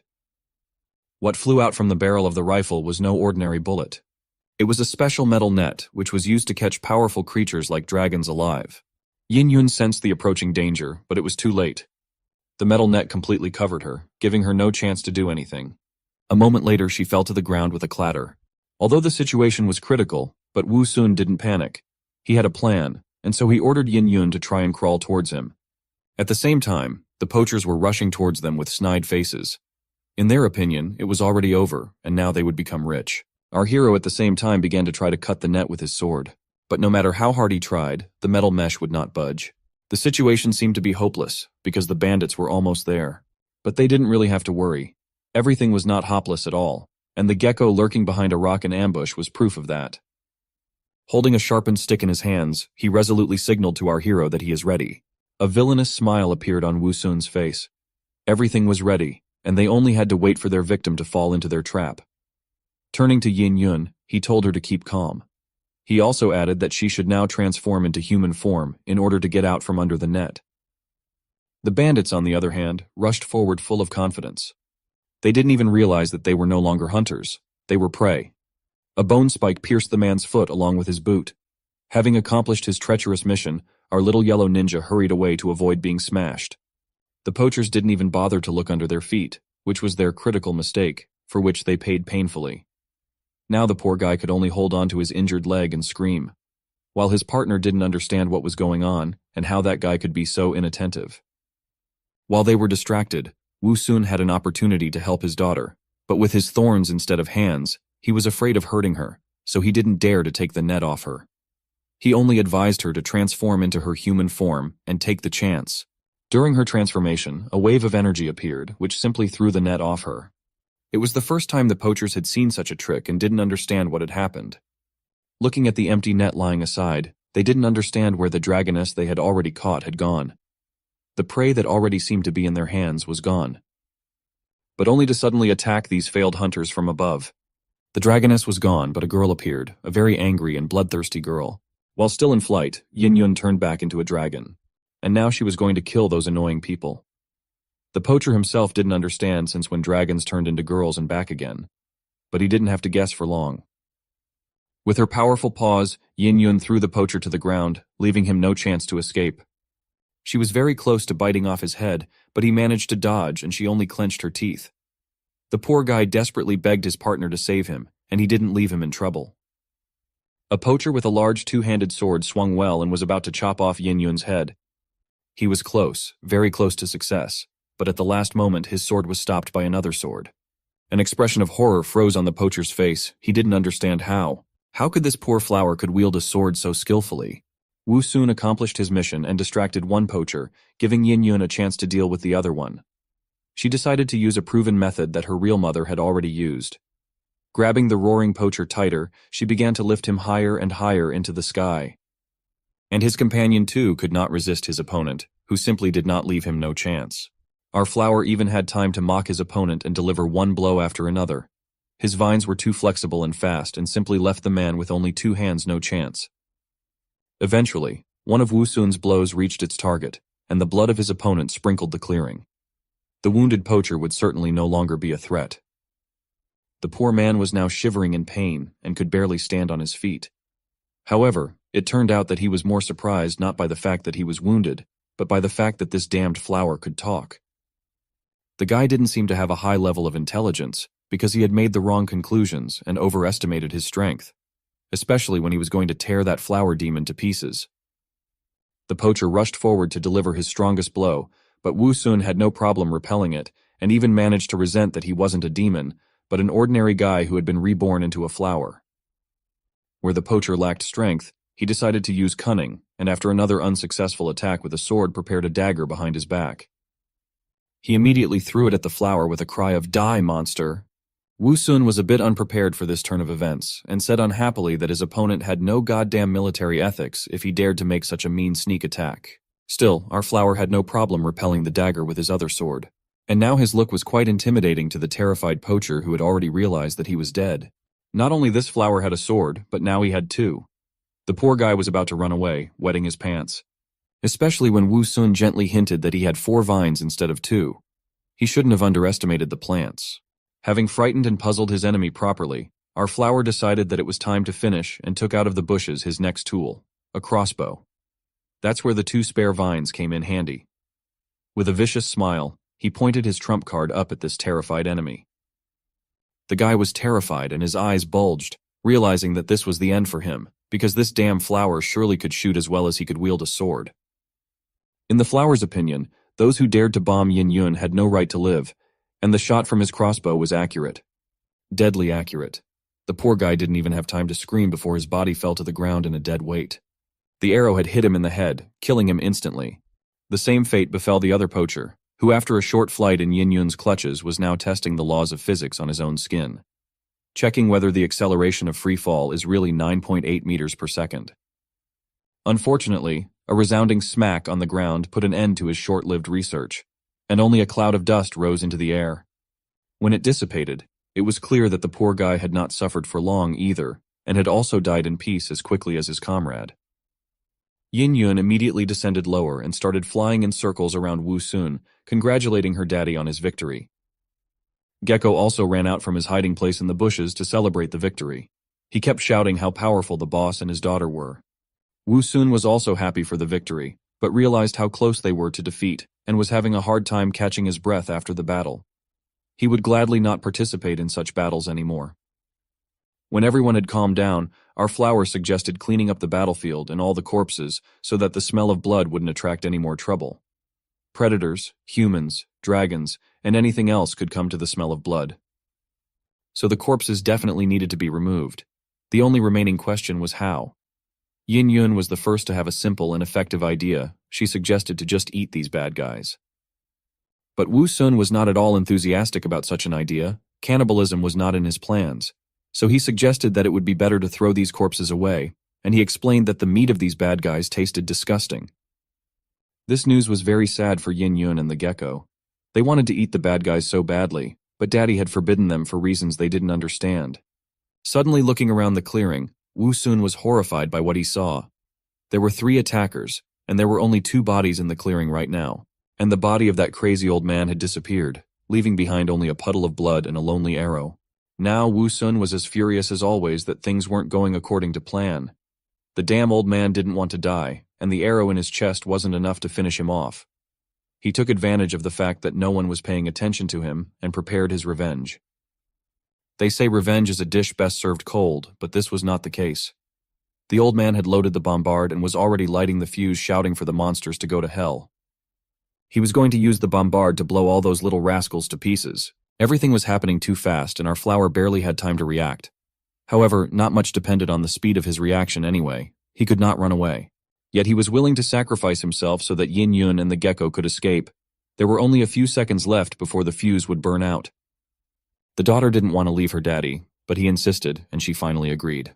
And putting the gecko on her head, she soared high into the sky, where the bombardment couldn't reach her. But the crazy old man didn't even try. His main target was the hated flower that nearly killed him. The cannonball fired from the bombardment was now flying straight at Wu Sun. He wasn't going to resign himself to fate so easily, and was going to fight even in this situation.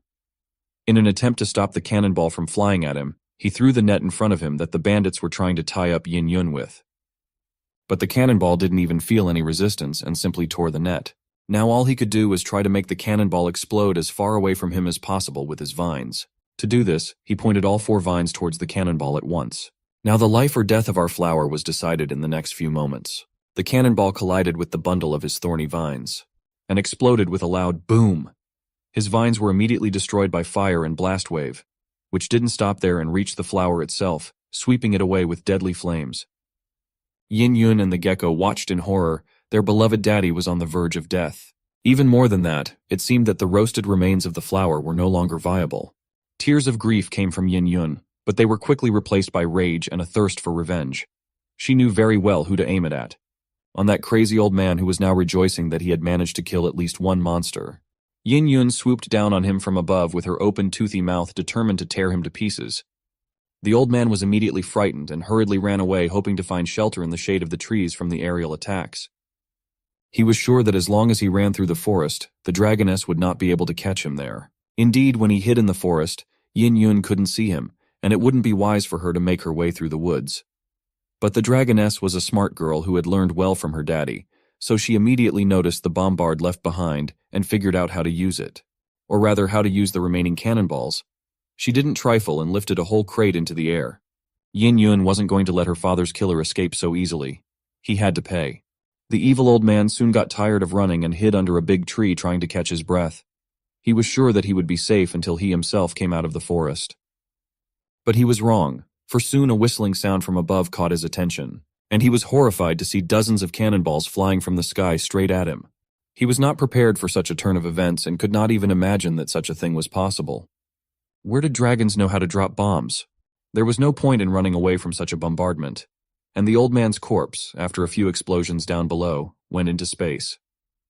And the forest itself had suffered a lot from the series of explosions that swept away everything in its path.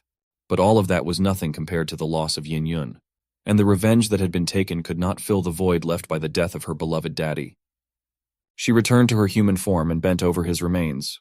Along with the gecko, she kept making futile pleas. "Wake up, Daddy! Wake up!" But nothing helped. It seemed that everything was over and there was no hope. And this wonderful world would never again hear the swearing and discontent of an ugly flower with a big mouth. Suddenly, the sweet potato roots of Wu Sun, which were deep underground, glowed with a strange green light. And the remains of the flower itself as well. This puzzled Yin Yun, who didn't understand what was going on. Meanwhile, the damaged stems, leaves, and even vines magically regenerated themselves.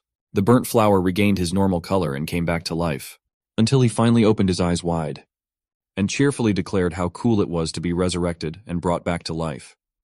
Now the only thing he wanted to do was have a proper snack. Death was too close this time, but it was all avoided thanks to his supply of nutrients in his roots, which wouldn't be a bad thing to replenish now.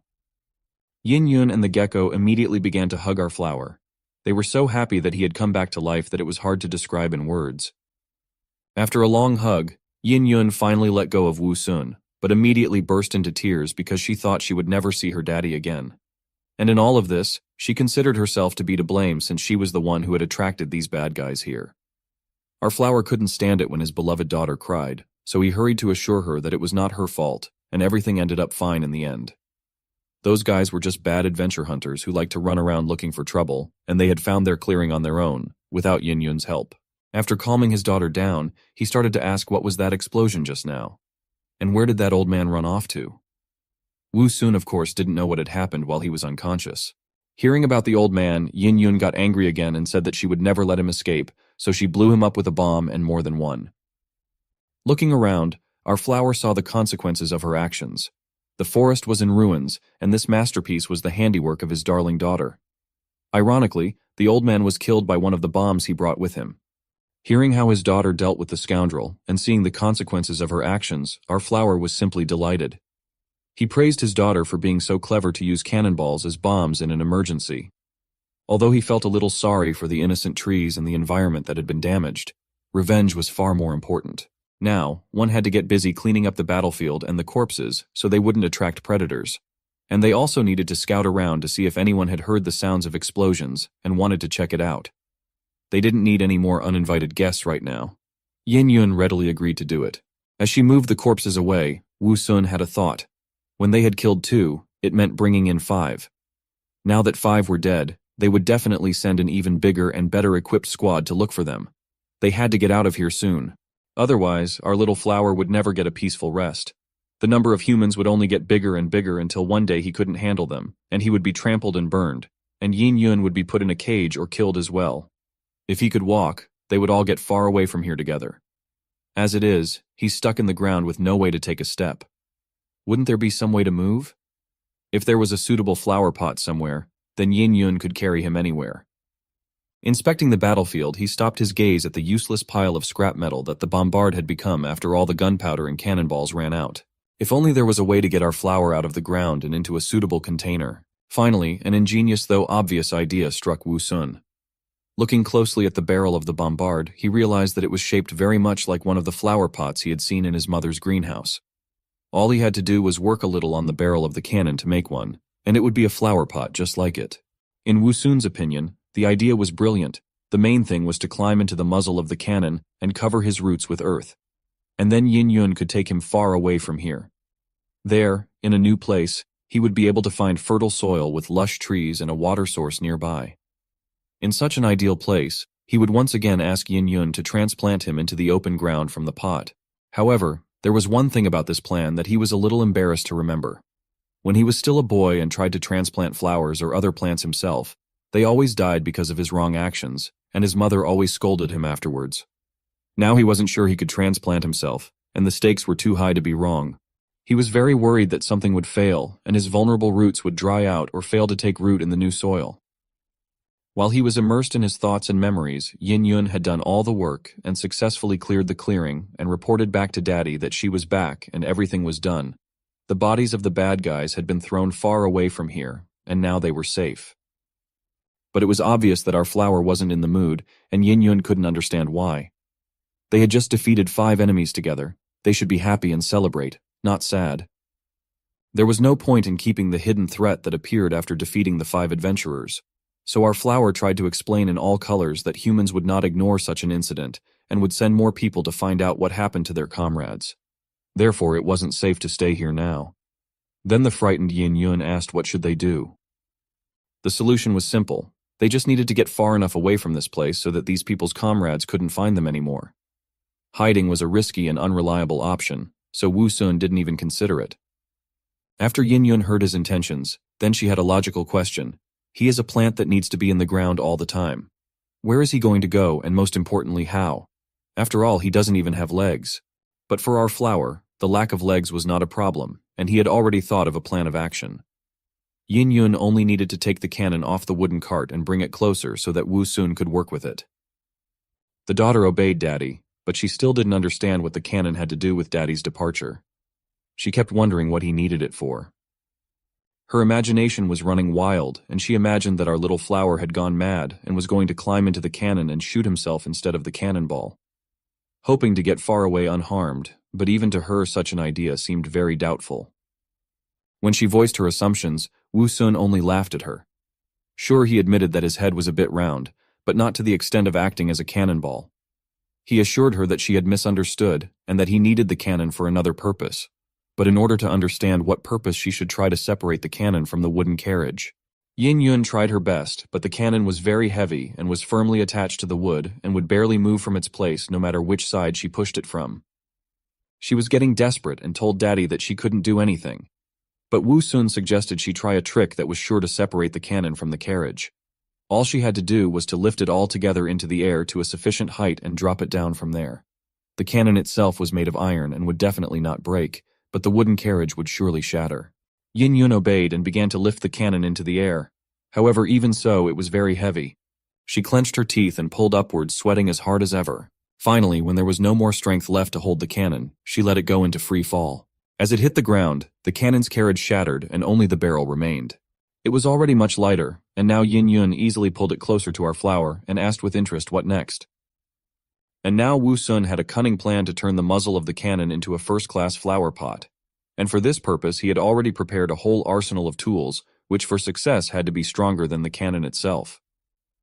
He began with manic persistence, like a monster with tentacles, to shred the cannon barrel so fast that only green sparks flew out. It was only a few minutes before the cannon barrel was shortened and dug into the ground. Wu Sun looked at the results of his work and was confident that now that he had fixed the cannon barrel, it would not fall. This was the end of our flower's work part, and everything else was up to Yin Yun and the gecko. They absolutely did not understand what was going on and asked for detailed instructions on what to do. Our flower began to explain that they need to carefully dig him out. He would do it himself, but he can't see his roots because of the leaves. But this idea seemed unfortunate to Yin Yun, who remembered well how our flower had resisted being dug out of the ground by bad people, and didn't understand how digging it up now would be any different from what it was then.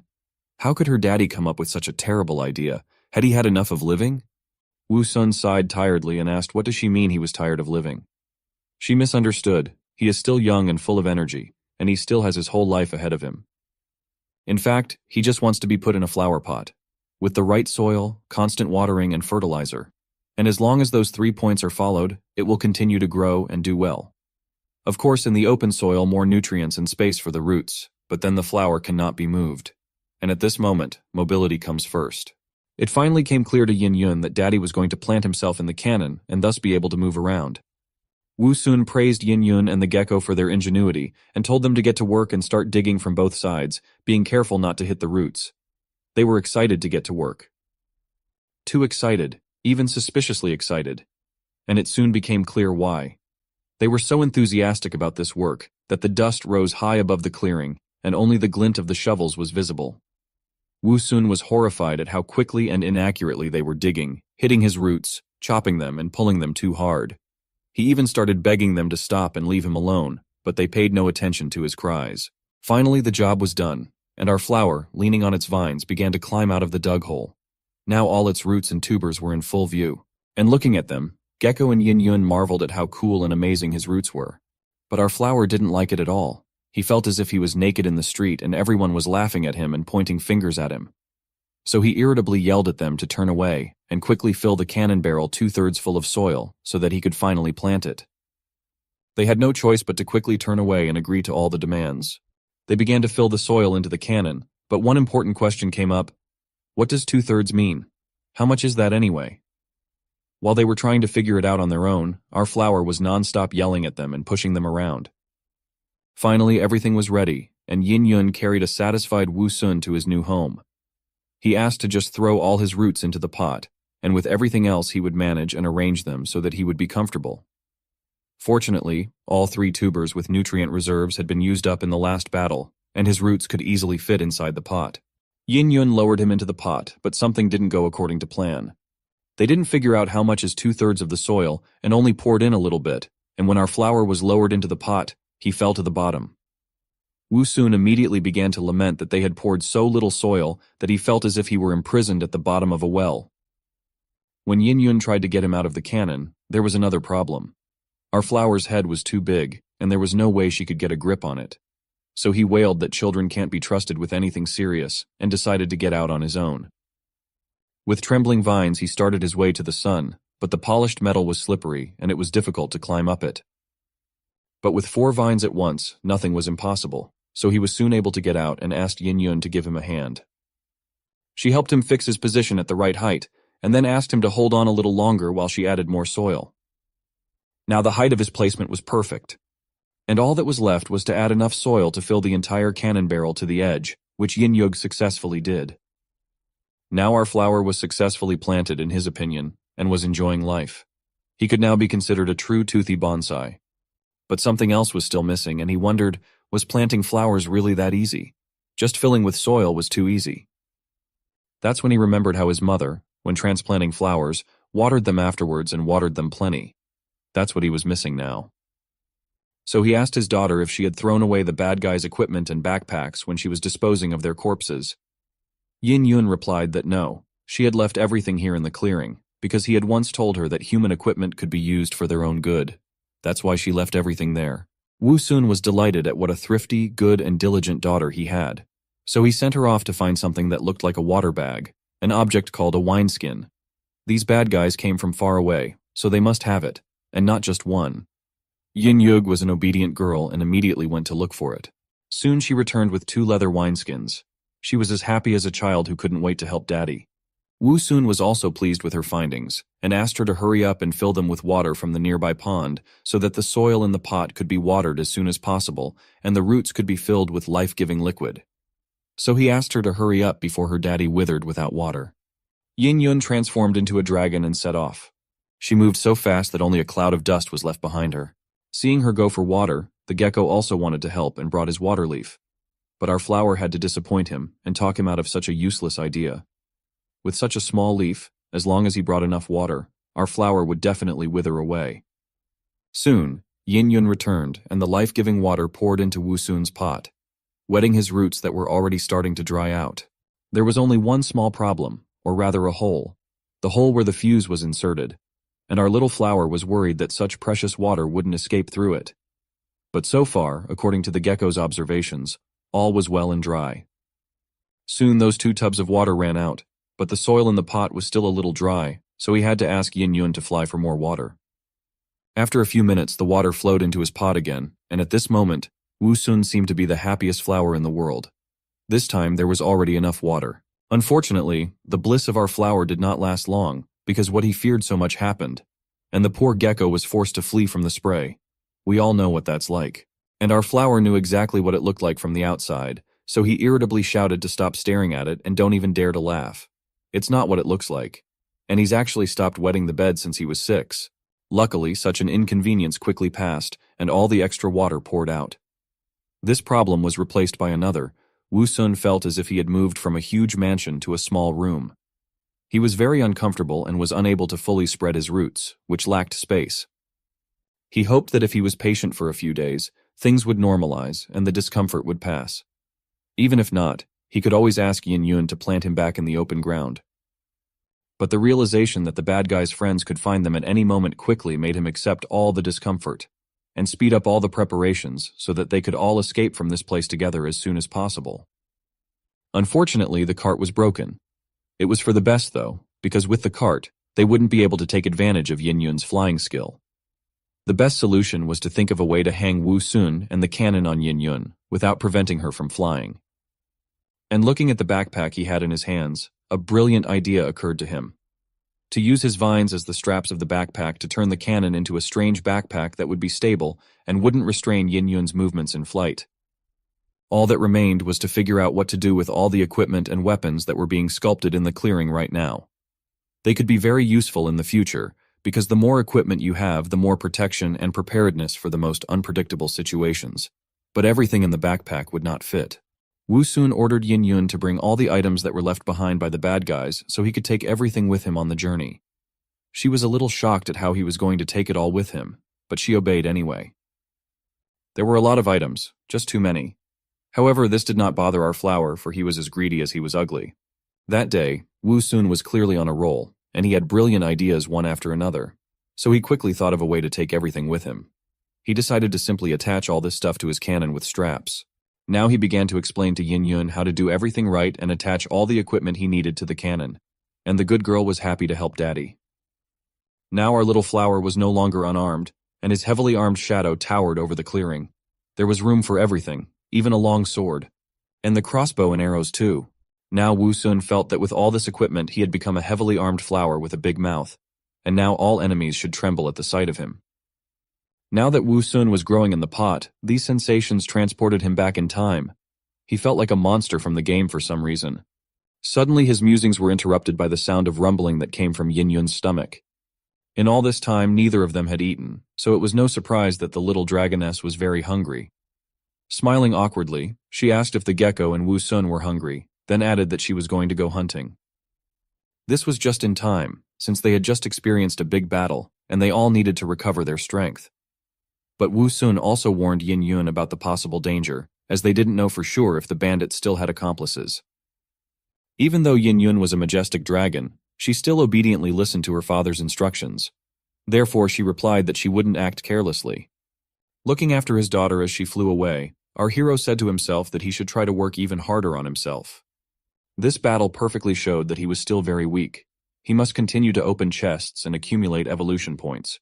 As the experience of the last battle showed, the grapes played a key role and literally turned the course of the battle. The same was true for the healing sweet potato roots. In addition, 4 of its vines were used to weave a backpack, and only by growing a 5th vine could he deal with unforeseen troubles.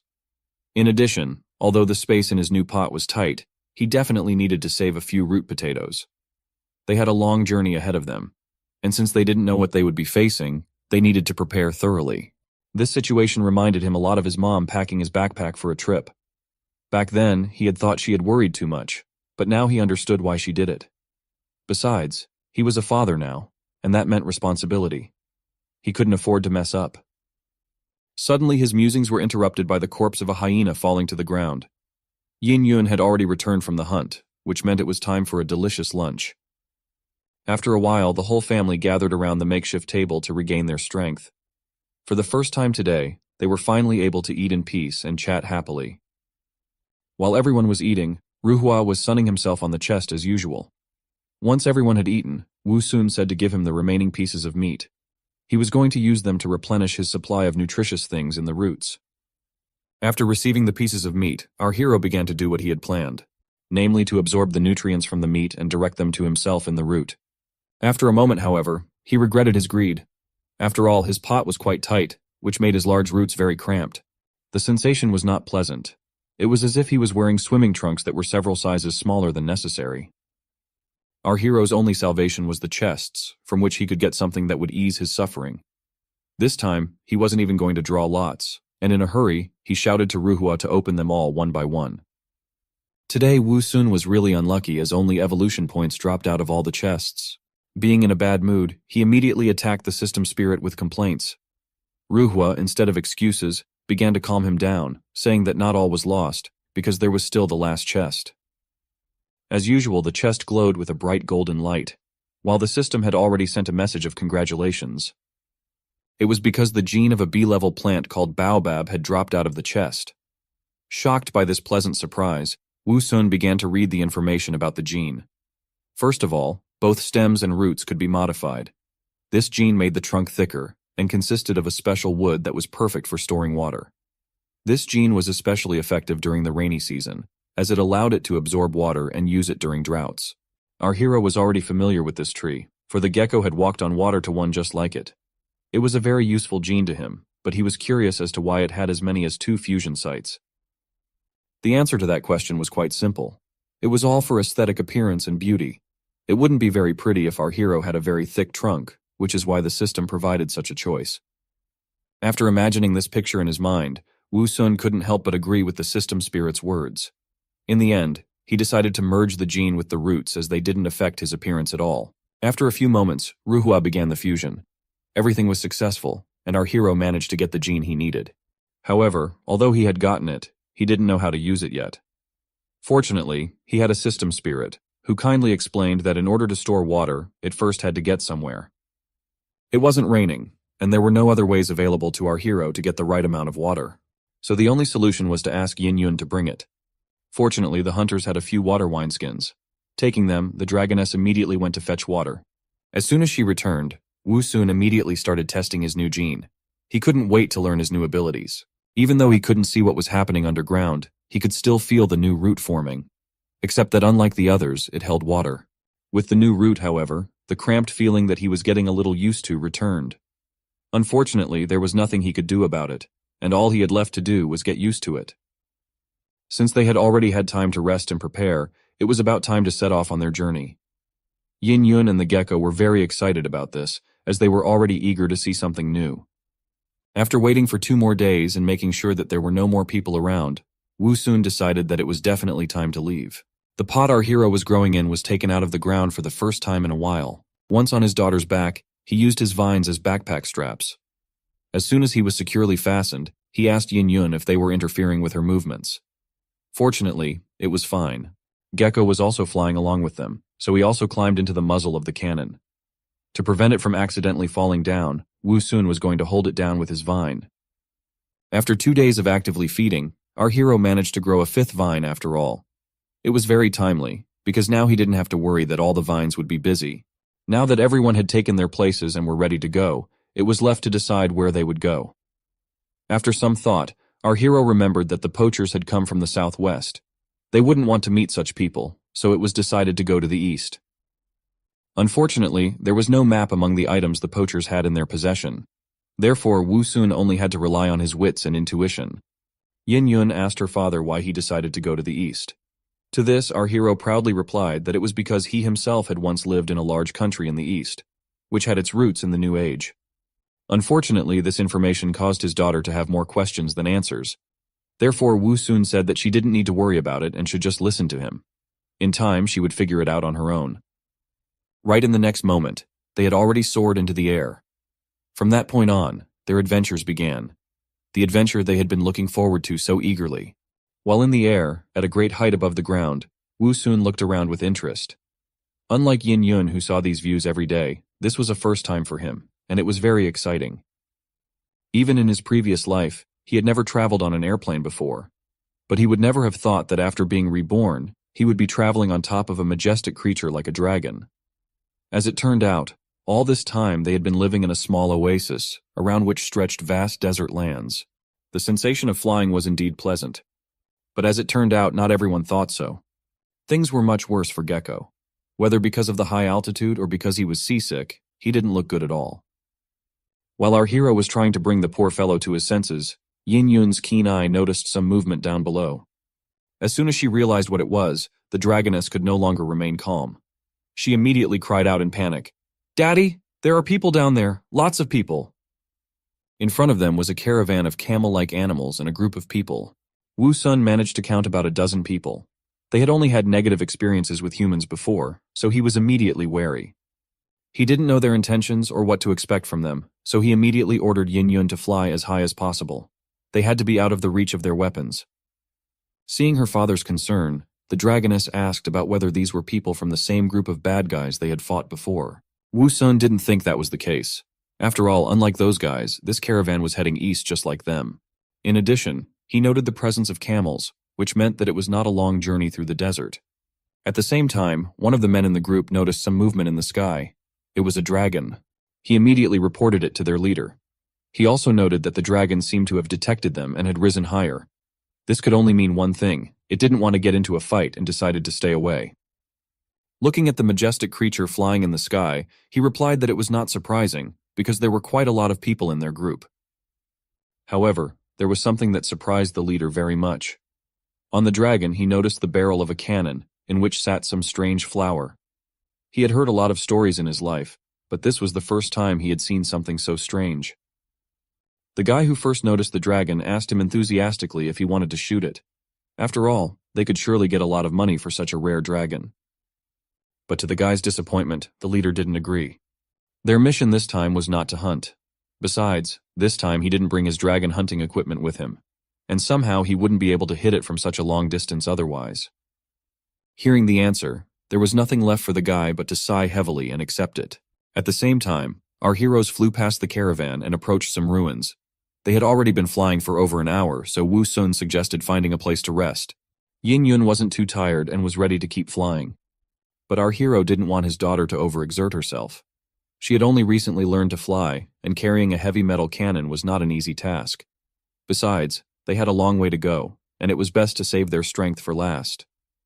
After looking around, Wu Sun decided that the best place to rest at the moment was the ruins. As soon as they descended and stepped on solid ground, our hero asked Yin Yun to find some rocks to prop up the cannon barrel. In just a few moments everything was ready and our hero could now sit confidently in his pot. At last they could rest after such a long flight. Gecko, who was afraid of heights, was particularly excited about this. Yin Yun, on the other hand, was not going to waste any time and announced that she was going to go hunting. While they were flying, she managed to spot many animals in the area. They could use some food, but Wu Sun was primarily concerned about her daughter's condition, so he suggested her to take her time and rest a little longer. In the next instant, a squeak was heard nearby. After that, the head of an animal appeared from around the corner. It was just what they needed. Even though the animal was small, they didn't even have to go anywhere. Wu Sun immediately told the others to be quiet so as not to scare it away. However, it didn't seem to notice them at all, and continued to run around carelessly looking for something. Suddenly, Wu Sun had an idea why he was behaving like this. There was very little water in the desert, so in order to survive, the animals had to rely on their senses to find it. And since there was a large supply of water in our hero's roots at the moment, the beast sensed this and came. He didn't much like being treated like a water bottle. In addition, the rodent was so bold that it headed straight for the hole in the cannon. Wu Sun had no intention of letting this happen, so he immediately used his spiked vines. After catching the insolent beast, he immediately cut off its life. Since Yin Yun had been flying all this time and must have expended a lot of energy, our hero decided to give the prey to her. But the dragoness refused, saying that the meat would not be enough for her anyway. Besides, she was going to catch something big later. In the end, the rodent went to Gecko. But as it turned out, the beast was not alone. Soon, several more rodents came running to the smell of water. Wu Sun couldn't help but be excited as the food was coming to them. In the next moment, a whole group of rodents appeared and quickly approached them. At that moment, our heroes realized that in fact everything was not as they thought. After all, it looked like the animals were in a hurry to get away from someone. Our hero immediately came to the conclusion that most likely behind the ruins really was someone.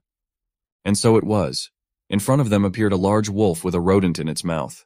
Although the wolf seemed shabby and looked more like the living dead, its intentions were clearly not good. Wu Sun immediately realized that there was clearly something wrong with the wolf. There was madness and fearlessness in its eyes, which was not exactly characteristic of wild animals. However, he also decided not to rule out the fact that this world was full of all sorts of strange creatures that he had never seen before. The wolf did not hesitate and immediately rushed at our heroes. His attack was very direct and thoughtless. However, even so, the madness and sharp fangs and claws scared Yin Yun a bit. But as it turned out, she was simply disgusted to be around such an ugly and disgusting creature. Closing her eyes, she reluctantly brushed it away. But as it turned out, that blow was enough to make it fly away. She was a dragon after all. Even so, the wolf didn't run away. From behind a dissipating cloud of dust, his silhouette appeared. He was alive and unharmed. Moreover, from its vicious growl, it was clear that it was not planning to give up. Wu Sun was finally convinced that there was something wrong with the wolf. After all, it was obvious that Yin Yun had clawed it with her claws, but it wasn't bleeding. He had no time to think and understand the situation because the wolf attacked them again. He did not take our hero for an opponent at all, and so he attacked our dragoness again. However, he had underestimated Wu Sun for nothing. In fact, while he was distracted by Yin Yun, our hero stabbed him on the back with his sword. He couldn't tolerate being treated like that, especially by someone who had decided to attack his little girl. But even after the sword strike, the wolf was still on his feet. Our heroes were puzzled and confused. They could not understand why the wolf did not die. Our hero immediately had an assumption that he could be a zombie, because all the facts pointed to it. But now it was not so important. First of all, they had to deal with the enemy, which continued fearlessly attack. This all in the end finally bored our hero, and so he decided not to hold back and end it all. He was an expert at killing zombies in games, so he was confident in his abilities. With a furious swing of his sword, he cut off the wolf's head, leaving him no chance. Falling off, the head rolled on the ground. But even without a body, it continued to move. This was truly something abnormal. Even though the wolf couldn't do anything else, Wu Sun still thrust his sword into its head to end its suffering. Luckily it worked and the wolf fell silent. As soon as it was over, Yin Yun rushed to her father with questions. She didn't understand what kind of monster it was, or why it was still alive after its head was cut off. Our hero didn't really know what it was. This information they had yet to find out. However, our hero was sure of one thing. If he knew what the enemy's abilities were beforehand, he would have been dead long ago. He still really didn't know much about this world, so he didn't need to be surprised by such small things. Their company already consisted of a strange talking plant, an intelligent gecko, and a legendary dragon. Therefore, some zombie wolf didn't look so strange against them anymore. Since there were still a lot of strange things and creatures ahead of them, they had to get used to it. However, our hero was still interested in the origin of the zombie wolf. In his homeworld, they were only a fiction.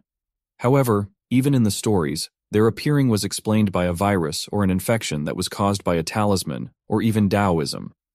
Taking a closer look at the wolf, our hero immediately discarded the idea of a virus because there were no bite marks on the wolf. In addition, his body was devoid of water like the mummies made by the ancient Egyptians, which suggested that he could be man-made. Which raised the question of who could make walking zombies.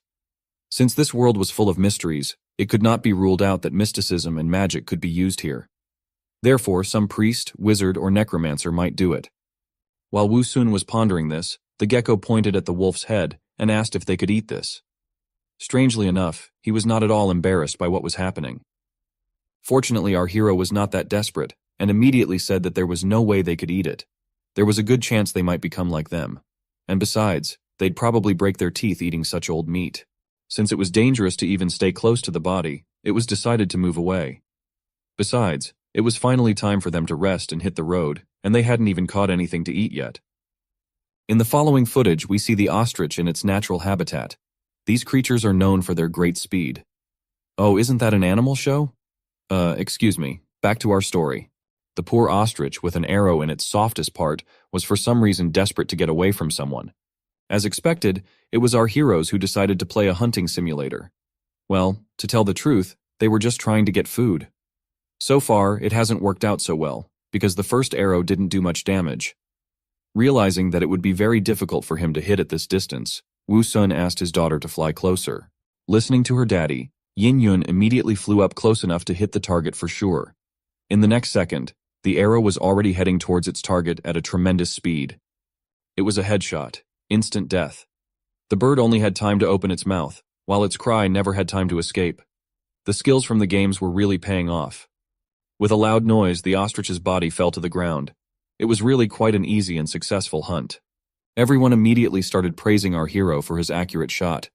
They still hadn't been able to rest and eat properly before, but now they would finally be able to do so. As soon as they lowered to the ground, Wu Sun immediately started giving out orders on what needed to be done. Since they were planning to rest and eat a bit in the area, he told the gecko to bury it in the ground. Since they had the right tools with them, it didn't take much time to dig the hole. Sitting in his pot, our hero grudgingly noticed that along the way he had found many ruins that had once been someone's home. The large number of them alarmed him, because they were not just single houses, but entire villages. But he had no desire to think about that now. All he wanted to do now was to eat and rest. The others were also all for it, and in a moment they were all eating ostrich meat. While the family was enjoying the delicious ostrich meat, Ruhua was sitting on the chests watching them. Since he was only a system spirit, he was also traveling along with them. While stuffing another piece of meat into his mouth, Yin Yun suddenly asked Wu Sun if he liked the meat. Our hero replied that yes, because unlike the wolf meat, it was much juicier and softer. Since we're on the subject of wolves, here they are. Suddenly, someone's head appeared from behind the wall. Judging by the aura emitted by its owner, his intentions were not good. However, our heroes noticed the danger quite late. The danger was really quite big, as a pack of desert wolves appeared in front of them in the blink of an eye. Wu Sun wasn't really afraid of them. He was more disappointed that he had made such a mistake. He had completely forgotten that such a feast would definitely attract predators. But there was nothing to do. He had to fight. He didn't want to run away, besides it was a chance to get a lot of meat. He immediately ordered the gecko to climb into his pot, while he told Yin Yun to get ready and cover him from above. Taking out all of his available weapons, our hero prepared for battle. He was now fully confident in his strength, as he was no longer the weak flower he used to be. Unfortunately for the wolves, they didn't know that. So with a loud howl, they rushed towards our heroes. 3 wolves at once with a great speed began to approach, hoping to get the meat they smelled. Unfortunately for them, there was no meat. All that was there was an arrow, which Wu Sun immediately fired at the first wolf that appeared. The arrow hit the target, causing the victim's heart to stop beating in an instant. However, the death of their comrade had no effect on the others. They continued to run, hoping to get rid of the offenders. Our hero was also ready to fight. In addition to arrows, he also had swords, which he did not mind swinging. At one point, he even found himself surrounded by several wolves. However, he had nothing to worry about because he still had his daughter, who, although still inexperienced, was already a legendary dragon. After catching the inattentive wolf, she quickly lifted him into the air. Everything seemed to be going well at first, but that was only at first. At some point, another wolf appeared from behind the cliff and was about to stealthily attack our hero from behind. Yin Yun was the first who noticed it, and immediately informed Wu Sun about the danger. At the last moment, Wu Sun realized that the situation was bad. He couldn't do anything in time. He realized that it was his fault for being too careless. Time seemed to slow down, and the question arose in his mind. Is this the end? Luckily for our hero, that wasn't the case. Either out of panic or she had planned it that way, Yin Yun threw the wolf down. And when it landed, it fell right on top of the wolf, which almost caught up with our hero. In any case, it was a very accurate hit. Wu Sun immediately praised his daughter, because she had just literally saved his life. But there was no time to rejoice in their victory, because the wolves were still alive, and that meant the battle was on.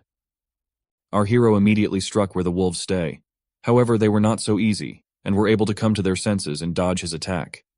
The wolves did not plan to give up, but our heroes did not plan to run away. As practice had already shown, their duo was very effective and coordinated. But the wolves also had a trump card up their sleeve. Their leader raised his head and let out a long howl. Their advantage wasn't strength or anything else. Their trump card was quantity because they were a pack. In addition, wolves were very famous for their teamwork. Yin Yun was a little intimidated by such a large number, while Wu Sun still planned to give battle. At that moment, his eyes were burning like never before, and he was ready to use all his abilities to win. But suddenly something alerted the wolf leader. An unforeseen situation in the middle of a battle wasn't good sign. While the others continued to hold the line and watch the actions of our heroes, the leader and another wolf stood in the rear defense, where the danger was coming from. This was a very unexpected turn of events. Even though Wu Sun didn't see what was happening there, it wasn't hard to guess that the wolves were attacked from behind. But the biggest question was what kind of creature dared to provoke a pack of wolves. After a moment, everything became clear. The pack had been attacked by other desert wolves, and immediately the slaughter began. But it wasn't that simple, because these were no ordinary wolves at all. They were zombie wolves. Our hero was shocked by what was happening. He thought that the zombie wolf was a rare case, and they were just unlucky to meet him. But as it turned out, it was very common. Zombies weren't just wolves, though. Soon a few more creatures appeared on the horizon. As it turned out, the foxes were also infected. Even Wu Sun was frightened, as something really abnormal was happening in the wilderness. At one point, it even seemed to him that the zombie apocalypse had arrived. But even that didn't end the surprises. Not far away from them, a clawed hand appeared from behind a wall of ruins. And no, it didn't belong to an animal. It was a zombie man, who resembled a zombie from the game Plants vs. Zombies. Standing up to his full height, he immediately let out a fierce roar. But his introduction did not last long, because in the next moment he rushed at the first uninfected wolf. The appearance of the zombie man was a great surprise to Wu Sun. He had hoped until the last moment that he wouldn't see them. However, he now began to understand why there were so many ruins in the desert. After all, it looks like it was because of the virus that all the people could turn into dead people. While our hero was pondering this, the zombie man kept biting harder and harder into the poor wolf's body. And just like that, in an instant, the hunter turned into prey. In his past life, Wu Sun had seen quite a lot of zombie movies. In them, the infection was transmitted in different ways, and one of them was infection through blood. So watching all of these, he couldn't help but wonder what would happen to the wolf, and whether it would turn into a zombie. After finishing with the wolf, the zombie stopped. As if it had lost all interest in him, it began to rise to its feet. However, he did not stand still for long. In the next moment, it rushed towards the other uninfected wolves. They were frightened and shocked, because they couldn't understand at what moment they had become someone's prey.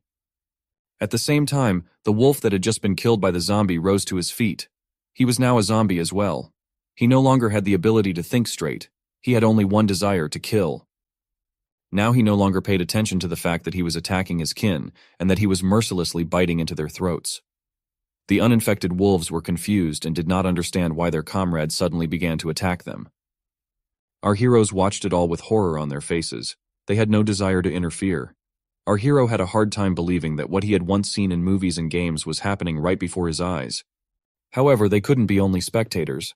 After all, the zombie did not stop at the wolves and began to approach them. There was nothing else they could do, so they were going to fight. Taking out his blade, Wu Sun began to swing it furiously in an attempt to finish off the zombie. He was used to the zombies in games and movies being dumb, and dealing with them one at a time was not a problem. However, things were different here. The zombie man was quite agile and dodged his blow. Seeing this, our hero realized that everything would not be as easy as he imagined. However, he did not plan to give up. With even greater fury, he began to strike the zombie, which came closer and closer.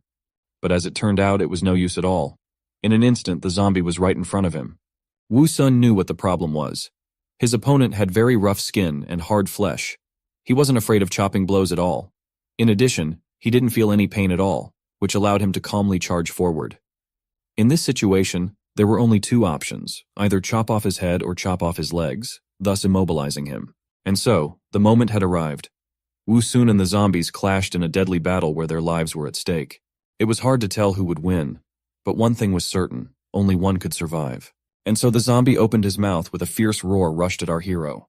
However, he failed to reach his goal because he missed and crashed into the barrel of the cannon.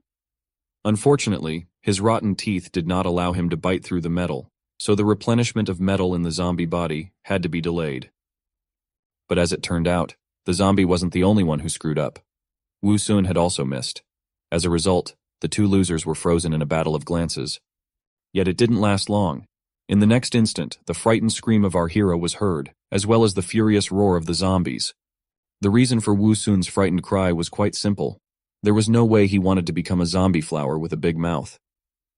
Because of his self-confidence, Wu Sun had greatly underestimated his opponent, and he immediately paid for it.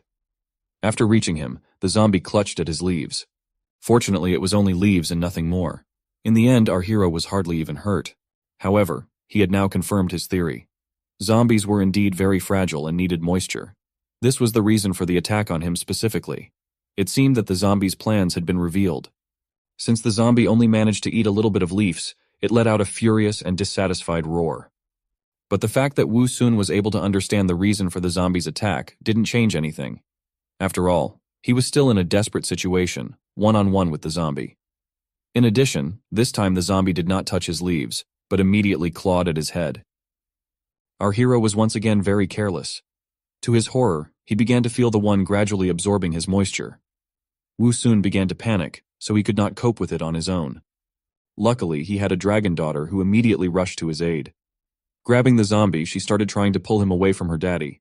However, the zombie clung to our hero so tightly that he didn't let go even when they started to rise into the air. All the while, Wu Sun continued to scream desperately. It was the first time in a long time that he felt so horrible and helpless. The moisture was continuously being sucked out of him, and on top of that, his stem was threatening to burst at any moment under such a heavy load. Heroes do appear at the last and most important moment. This time that hero was a gecko, which everyone had already forgotten about. Even despite his fear of heights, he fearlessly grabbed an arrow and stuck it in the zombie's eye. As it turned out, it was quite effective. Once the zombie relaxed its grip a bit, Wu Sun decided to take this chance. He instantly drew his sword with the intention of finishing off the zombie. The sword was more effective than the arrow, and did much more damage. As a result, the zombie let our poor hero go. Luckily, this blow was enough to finish off the walking dead. He fell to the ground with a clatter, and the fire in his eyes faded. It seemed to our heroes that it was all over. They began to ask each other how they were feeling. Wu Sun had indeed suffered the most in this fight. He felt as if he had been squeezed dry. Flying over to them, Yin Yun also inquired about her daddy's well-being. However, even one look at him was enough to realize that he was clearly not all right. Fortunately, it wasn't really that bad. He had admitted it himself. After all, he just had some water sucked out of him and a leaf torn off. These injuries were far from fatal. Wu Sun had a couple of useful abilities that allowed him to recover in a matter of seconds. Just a moment later, our hero was fully recovered. He was truly pleased with how useful his skills were. Yin Yun also praised his miraculous roots, the effect of which was even better than her dragon regeneration. But their conversation was interrupted by a noise. As it turned out, the battle between the zombies and the wolves was far from over. From the beginning, the wolves had somehow managed to cope with the waves of zombies, and had even managed to maintain almost all of their numbers. However, things got really bad when a zombie bit their leader. Though his pack members tried to help him, they weren't very good at it. The zombie continued to suck the life out of the wolf. It seemed like this was the end for the pack. Wu Sun himself understood the consequences. If the leader turned into a zombie, the rest of the pack members would most likely turn into zombies as well.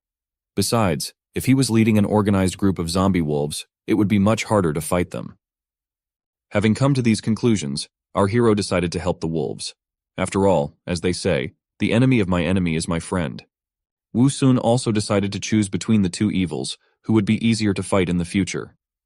In the next instant, the arrow was already heading towards its target at a great speed. Our hero was quite a good archer, so he was able to hit the zombie in the head without any problems. But as it turned out, it was not enough to kill it. From a great distance, the arrow could not get to the brain. Fortunately, as it turned out, it didn't matter. The arrow was able to distract the zombie and make it let go of the wolf leader, and that was enough for him to come to his senses and break free. The wolf did not plan to stop at the release, and so immediately jumped on the zombie from the back. It was a very good and effective solution. Thanks to this, the arrow pierced through the zombie's head, thus ending its suffering forever. For some more time, the leader held the zombie tightly. He already had experience with the living dead, which made him want to make sure it was dead for sure. Even after some time, the zombie did not give any sign of life. This meant only one thing: their victory. Standing on the defeated enemy, Akela let out a victorious howl. Our heroes were also happy about this small victory. Wu Sun was delighted by the sharp mind of the pack leader. At first glance, one would think that he had knocked down the zombie and driven an arrow into its head by accident. But our hero knew that this was not the case. Although the wolf was quite smart, but he still did not have enough brains not to mess with the company of our hero. At the command of their leader, the wolves surrounded them, and the vicious growl of their leader made it clear that they were determined to fight. This ungrateful behavior of the wolves made Wu Sun very angry. He would have preferred to disperse peacefully, but the wolves didn't support this idea. They had chosen this path, so it was up to our hero to show them how wrong it was for them. However, to the surprise of our heroes, the wolves did not attack. It looked as if their leader had common sense. Turning around, he led his pack away. Looking at them, Wu Sun noted that they really had a conscience, or they didn't risk it since they had already seen their power. Besides, their numbers had been greatly reduced after the clash with the zombies. However, no matter how it was, our heroes remained after all this only in the advantage. After all, now they didn't need to worry about food. Although they could not eat zombie wolves, but without them, they would have something to eat. After all, our hero had managed to kill several normal wolves with his blade and crossbow. Since everyone was very hungry after such a tense incident, Wu Sun didn't hesitate. He told Yin Yun to retrieve the arrows from the corpses so that he could use them next time. He himself was going to collect and cook the corpses of normal wolves. Everyone completed their tasks rather quickly, and after a while they were ready to enjoy their meal. Another danger was behind them, and now they could rest and relax. After a while, everyone had eaten to their heart's content. Even Wu Sun, who could hold a lot thanks to the roots, refused to continue eating. After eating so densely, they still had a few corpses left. Since they could no longer hold much more now, Yin Yun offered to take them with them on the road. However, this was not the best idea. The temperature in the desert was very high, and so the meat here would spoil very quickly, and they would become infested with parasites. Suddenly, the ingenious Wu Sun had an idea. After all, if there was spoiled meat nearby, there would be flies they could eat. But in the next moment, he discarded the idea. He didn't even want to think about eating flies now. He was no longer the primitive plant that couldn't afford to choose what to eat. Unfortunately, his roots were already completely full. Though it was a big waste, there was nothing they could do about it. But there were some good points in this whole sad and wasteful story. Thanks to the large amount of meat eaten, our hero was able to get a lot of chests. And since there was no point in putting it off, he immediately told Ruhua to open them. Unfortunately, the loot from the chests did not please him once again. Only evolution points dropped from all the chests. This couldn't help but be disappointing, so Wu Sun immediately voiced his complaints to the system spirit. Ruhua nonchalantly replied that it wasn't his fault. The reason was because of the barren terrain, which made the chance of a gene dropping out very small. This was the first time Wu Sun had heard of this, so he decided to memorize this information. However, Ruhua still had something else to say to our hero. He said that even if he managed to obtain the gene, he would hardly be able to develop it. His roots were already struggling to fit into the cannon, and if he obtained any similar gene, it would be a problem. Wu Sun couldn't help but agree with the system spirit's reasoning. He himself realized that his pot was limiting him a lot. His only solution was to find a fertile piece of land and settle there. Only then would he be able to fully develop and evolve. Determined to find a place for his new home, our heroes decided to continue their sometimes dangerous but exciting journey. After a few days of traveling over the desert, Wu Sun began to doubt that it was really exciting. No matter how long they flew, the sand and ruins never ended. He now understood more why people traveled exclusively on camels. Traveling under the grueling heat was really quite exhausting. Even the breeze that blew around them was very hot and didn't help at all. Wu Sun immediately felt nostalgic for the air conditioning. Unfortunately, these were only unattainable fantasies. The only thing they could do now to escape the unbearable heat was to take a break in the ruins. At night, when the temperature would be much lower, they would continue their journey. Although Yin Yun was also feeling very bad, but she replied that they were running out of water, and they urgently needed to find a water source. Wu Sun understood this himself. However, he was more worried that if she overworked herself, there was no way they would be able to fly to this place. After finding a suitable ruin where they could hide from the heat, they decided to take a break there. As soon as they landed on the ground, our hero immediately began to look around. Along the way, they constantly encountered ruins that resembled once existing villages and towns. So he had a question about who built them and why they were destroyed. But he was unable to find an answer to this question when suddenly something caught Yin Yun's attention. In the next instant, she panicked and shouted that there were zombie peoples. As soon as Wu Sun heard the word zombie, he immediately drew his sword. He couldn't relax even for a second, so he immediately asked his daughter where they were. But as it turned out, the alarm was false. In front of them was just a dried-up corpse of a man. It looked very much like he had committed suicide. It might have seemed like a coincidence, since people often did that. However, that wasn't the only thing that was strange. This person, when he was alive, did not dress like someone who had lived in the desert for a long time. Strange things really did happen here once upon a time. To gather even more clues and understand what happened here, Wu Sun asked Yin Yun to guide him through the ruins. While exploring the ruins, they were able to come across quite a few dried corpses. The strangest thing was that there were no zombie bite marks on them, which meant that they had died in some other way. Like the first corpse, some also committed suicide. Now our hero could say with certainty that this was no coincidence, and his first thought was that maybe they didn't want to become zombies. Remembering the strange zombies they had encountered earlier, he also speculated that these corpses might have had something to do with it. However, he wasn't allowed to ponder this any further. A stream of water immediately poured down on his head. As it turned out, it was Yin Yun. Holding a wineskin in her hands, she was trying to water him. Wu Sun immediately shouted in panic for her to stop. The dragoness immediately asked in bewilderment why. Our hero began to explain that the water in the bucket was now very hot, and it couldn't be used immediately. After all, even if the temperature of the water was not very hot, it was risky for him to water himself immediately after being in the sun. Besides, he didn't need the water yet, for he had a supply that he kept in his roots. Meanwhile, she really needed it. Yin Yun was not only big, but also needed a lot of water after a long flight under the grueling sun. Yin Yun agreed with his words, but the problem was that the supply they had left was only enough for one day. But even so, Wu Sun had a solution. Since he had gained so many evolution points, he could now easily grow grapes for them. With it, they would be able to get both nutrients and water. Although our hero said this to his daughter to reassure her, the truth was that things were really not very rosy. Even though he had quite a few points, they wouldn't last long. In addition, the water in the wineskin was indeed almost running out. Wu Sun realized that he had been too optimistic and had hoped that he had been able to do everything. However, in reality, it turned out that they could die simply from lack of water. The only way to solve this was to find a source of water in the next 3 days. Soon the sun disappeared over the horizon and night fell.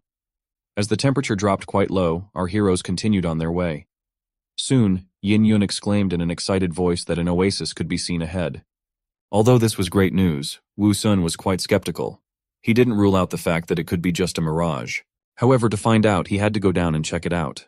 At the same time, there was a dead camel lying on the ground in the middle of the oasis. As it turned out, it had not died a natural death. It had been killed by a large unknown black creature for which it was just lunch. At some point, the creature sensed something and looked up. It couldn't help but notice Yin Yun flying by. The mysterious creature was a black dragon. It was very interested in what it saw. It grinned and said that it had finally met the perfect prey.